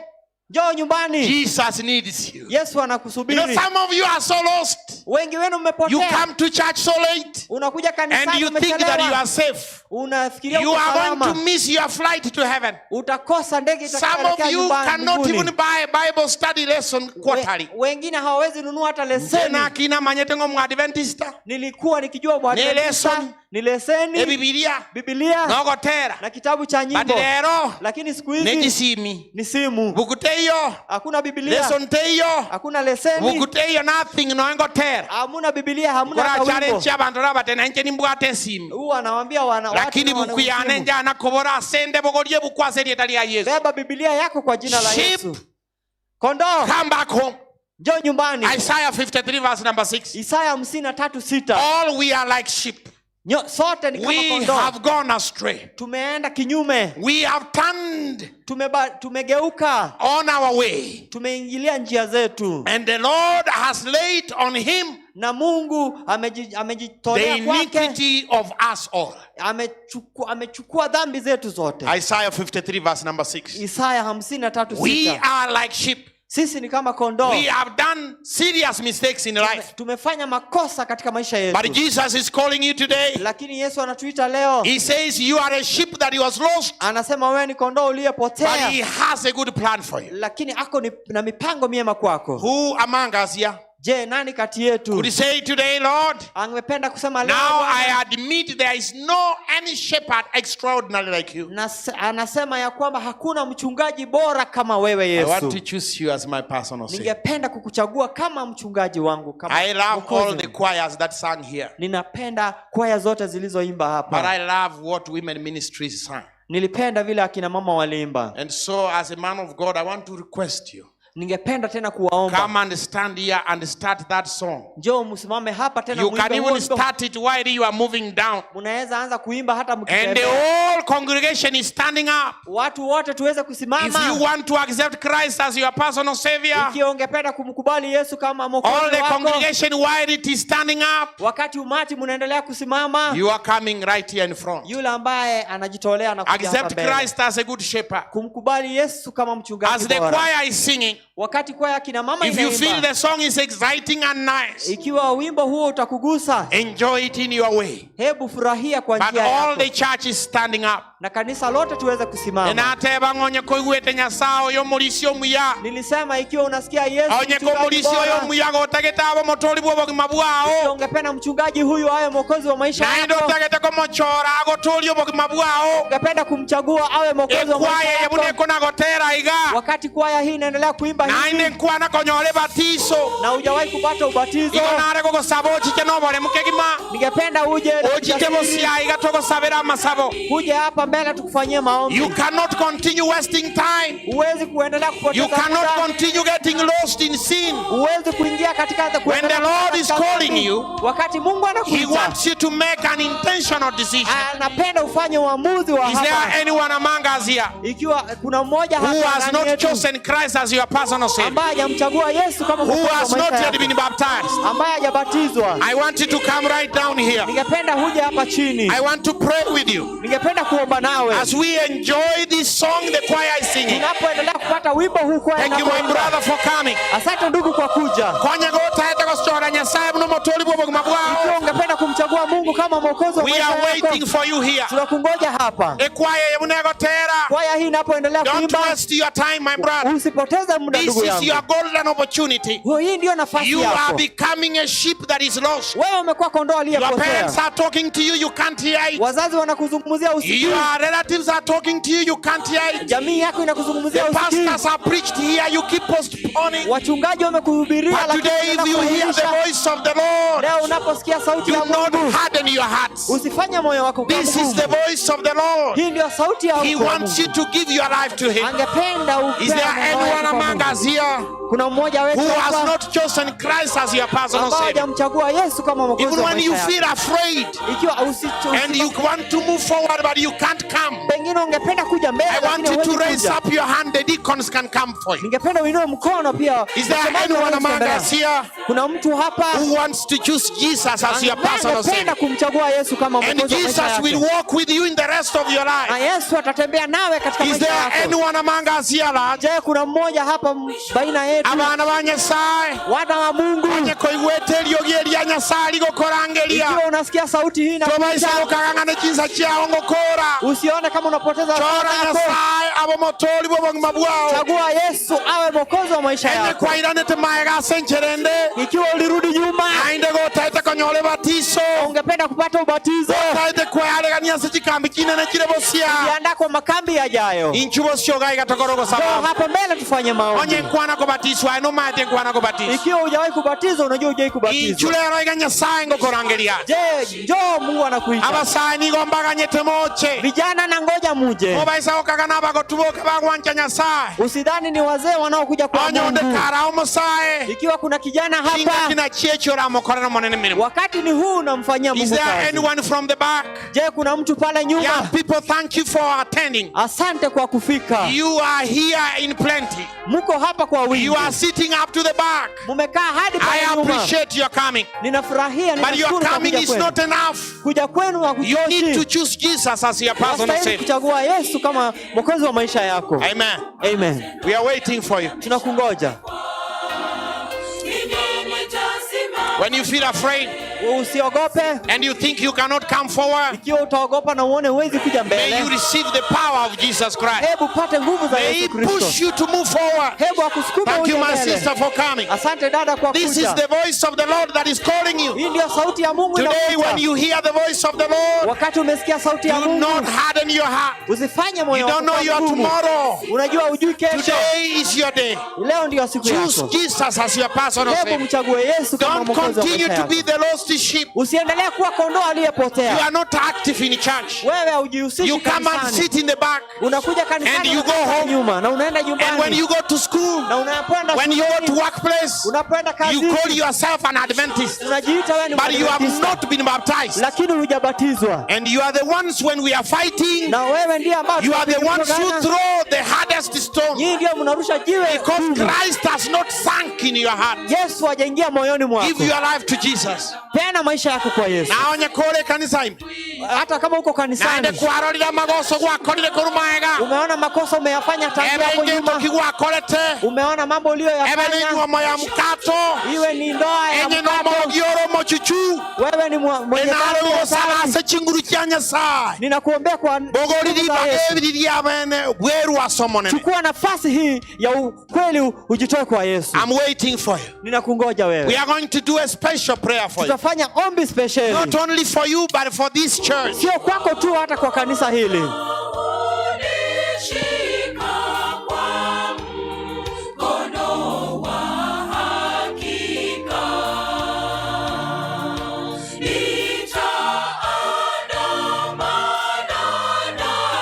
onye koiweto gotero kumbuya gogocha Vile umesikia wimbo huu unakuja vizuri. kana komachiga ng'ora gocha bosionyo batizo. Endelea kuja mbele upate Haleluya ubatizo. kanisa.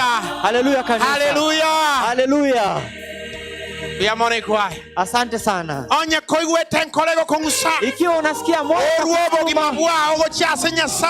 Toe maisha yako kwa Mungu. Don't waste this opportunity. Usipoteze nafasi hii. I came here specially for you. Nilikuja kwa ajili yako. You need to choose Christ as your personal Savior. Unastahili kumchagua Yesu kama mwokozi wa maisha yako. Young children above 13 years. Watoto walio zaidi ya miaka 13 can choose Christ as their personal Savior. Wanaweza kuchagua Yesu kama mwokozi wa maisha yao. The devil can even take them earlier than 13 years. Shetani anaweza kuchukua kama hojafika. So if you are a youth 13 years and above, ikiwa wewe ni kijana, we are waiting for you. You choose Christ as your personal Savior. Yesu kama mwokozi wa maisha yako. Abana bale miaka 13 bagochora Nyasaye. Watoto walio miaka 13 wanamchagua Mungu. Chuo cha Bosiaiga. Njoo hapa mbele. Kwa sababu tule monyole batizo. Tuweze kupata uombi la kupata ubatizo.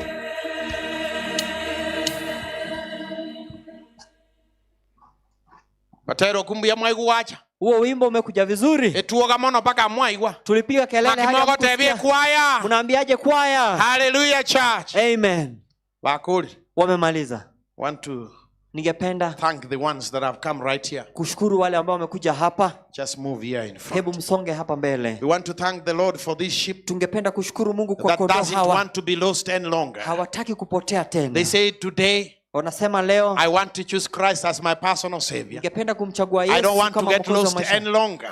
Singependa kupotea tena. I want to be Christ's son. Ningependa kuwa mwana wa Mungu. So for the last time, kwa hivyo kwa mara ya mwisho, before we pray, kabla ya tuombe, is there anyone more? Je, kuna mmoja tena that says, Lord, ambaye anasema Mungu, I cannot let it go. Siwezi kuacha kiende. I want to choose you as my personal Savior. Ningependa kuchagua kama mwokozi wa maisha yangu. Is there anyone more that has not yet been baptized? Kuna mmoja ambaye remember, you cannot pretend. Unajua uwezi jifanya. Pastor doesn't know, but God knows you. Hatuwezi kujua, lakini Mungu anakujua. Is God ni Mungu looking at you right Mungu anakuangalia, anakujua. Is there anyone more that says, Lord, je, kuna mmoja ambaye anasema, I give my life to you. Napeana maisha yangu. I want to be baptized in the near future. Ningependa kubatizwa hivi karibuni. Sneak here before we pray. Jo hapa kabla hatujaomba. Sneak right here before we pray. Jo hapa kabla hatujaomba. Hallelujah church. Amen. Let me check. Hebu niangalie. If there's anyone that is afraid. Je, kuna mtu ambaye anaogopa? If there is anyone from the back, from wherever, kuna mmoja pale nyuma that says, I want to be baptized, ambaye anasema ningependa kubatizwa, but not now, I feel afraid. Lakini sio sasa, naogopa. Just raise up your hand wherever you are. Hebu inua mkono mahali ulipo. Raise up your hand wherever you are. Hebu inua mkono mahali ulipo. Anyone who has not yet been baptized, mmoja ambaye hajabatizwa, and wants to choose Christ as your personal Savior, na angependa kumchagua Yesu, raise up your hand wherever you are. Inua mkono mahali ulipo. Is there a hand somewhere? Kuna mkono pale. Thank you very much. Is there a hand? I see one hand somewhere. Kuna mkono, nimeona kuna mkono. Thank you very much, my sister, as you helped her to raise up the hand. Asante dada, vile grab her hand and come together with her. Shika mkono I want wake to na pray mke for na. her. Ningependa Grab that hand, come together with her here in front. Shika mkono wake na mke na. Let me tell you, sometimes kumwambia. we have to be brought to Christ. Unajua wakati mwingine lazima tuletwe kwa Yesu. Take her hand and come together with Chukua her. mkono wake na umlete kwa Yesu. Come to Christ. Is there anyone more somewhere? Je, kuna mmoja pale who says, Lord Jesus, ambaye anasema Mungu, I want you to be my Savior. Ningependa uwe mwokozi I'm afraid. Lakini naogopa. Is there anyone more somewhere? Je, kuna mmoja tena? May God bless you. Thank you very much. Asante dada kwa kuteremka. Thank you very much. Is there anyone more somewhere? Je, kuna mwingine tena?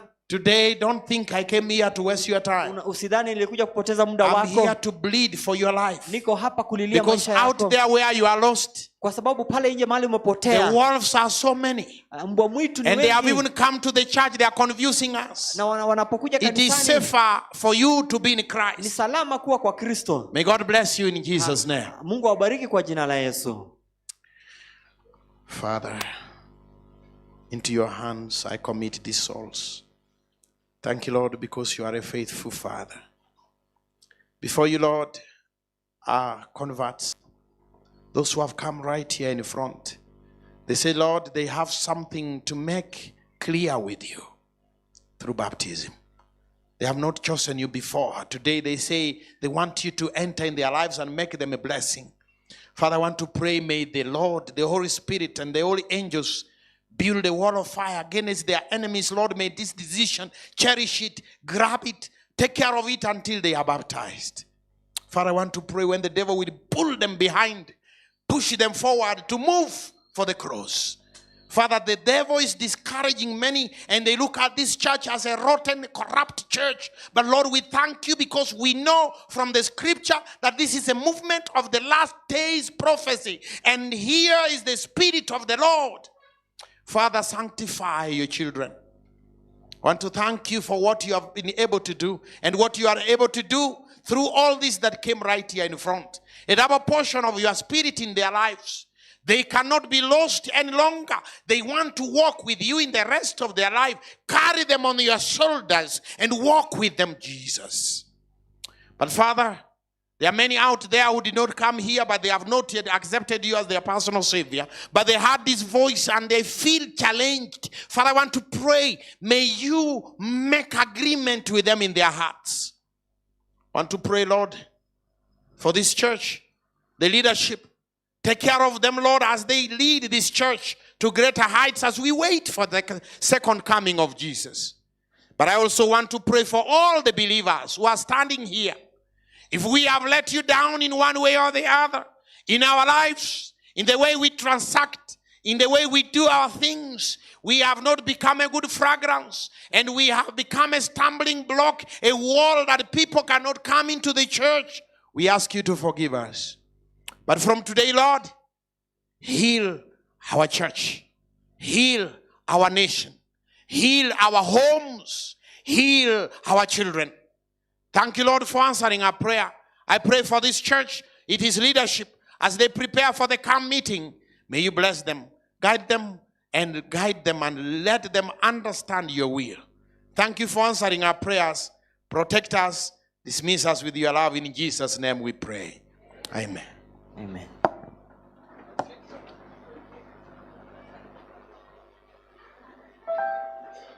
God bless you. God bless you.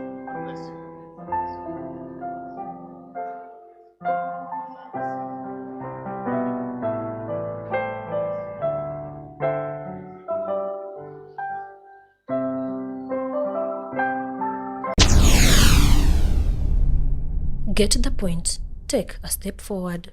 To that wonderful sermon and those words of life, let us all rise with our closing song, song number 537 from our church hymnal. 537. Choristers, kindly lead us through. Thank you.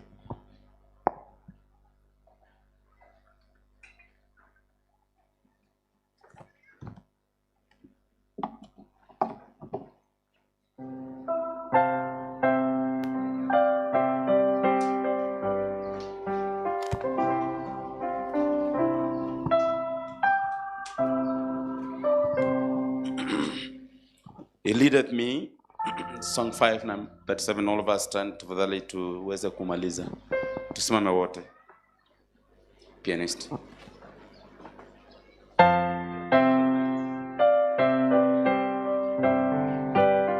We sing together. He leadeth me, O blessed thought, O one with heavenly comfort thoughts, whatever I do, wherever he still takes God's hand that leadeth me. He leadeth me by his own hand. He leadeth me. His faithful follower could be, for by his hands he leadeth me. Sometimes it seems softly, sometimes where Eden's flowers bloom. By modesty or trouble sin, still 'tis God's hand that leadeth me. He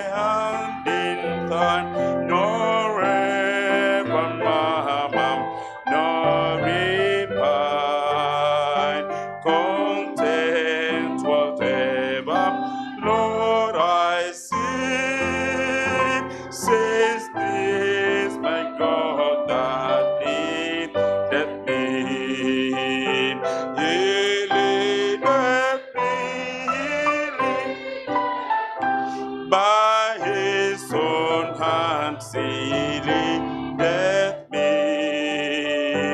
His faithful follower could be for by his hands he leadeth me. And death is done when by the grace the victory's won. And death's cold wave since go through Jordan leadeth me. He leadeth me by his own hand he leadeth me. His faithful follow, why could it for by his hands he leadeth me.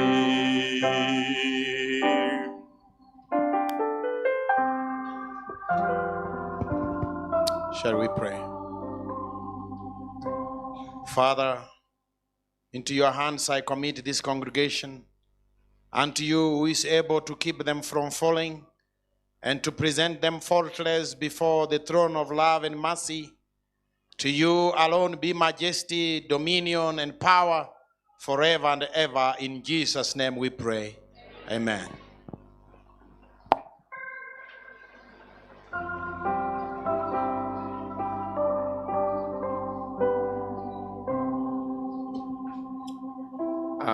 Tungependa kumshukuru Mungu kwa ujumbe huo, Extraordinary Shepherd.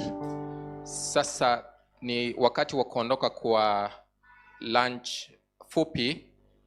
Tutarejea mwendo wa saa 8 kwa vipindi vingine ambavyo vimeandaliwa.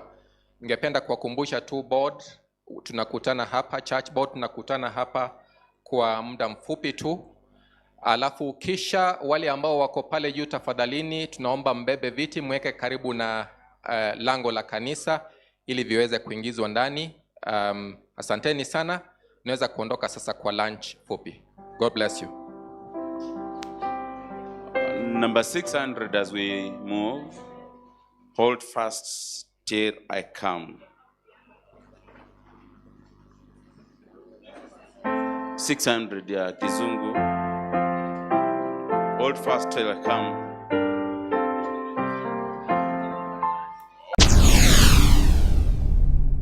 Get to the point. Take a step forward. Get to the point. Take a step forward. Get to the point. Take a step forward. Sleep not as though be watchful and pray. Hold fast till I come. Sweet promise of heaven, the kingdom restores. To you shall be given. Come enter my joy. Sit down on my throne. Bright clouds are in waiting. Hold fast till I come. With watch and to prayer, with lamp burning bright, it comes to all others that in the night. We know with this day that others the day, the spring shows the summer. It's not far away. Hold fast till I come.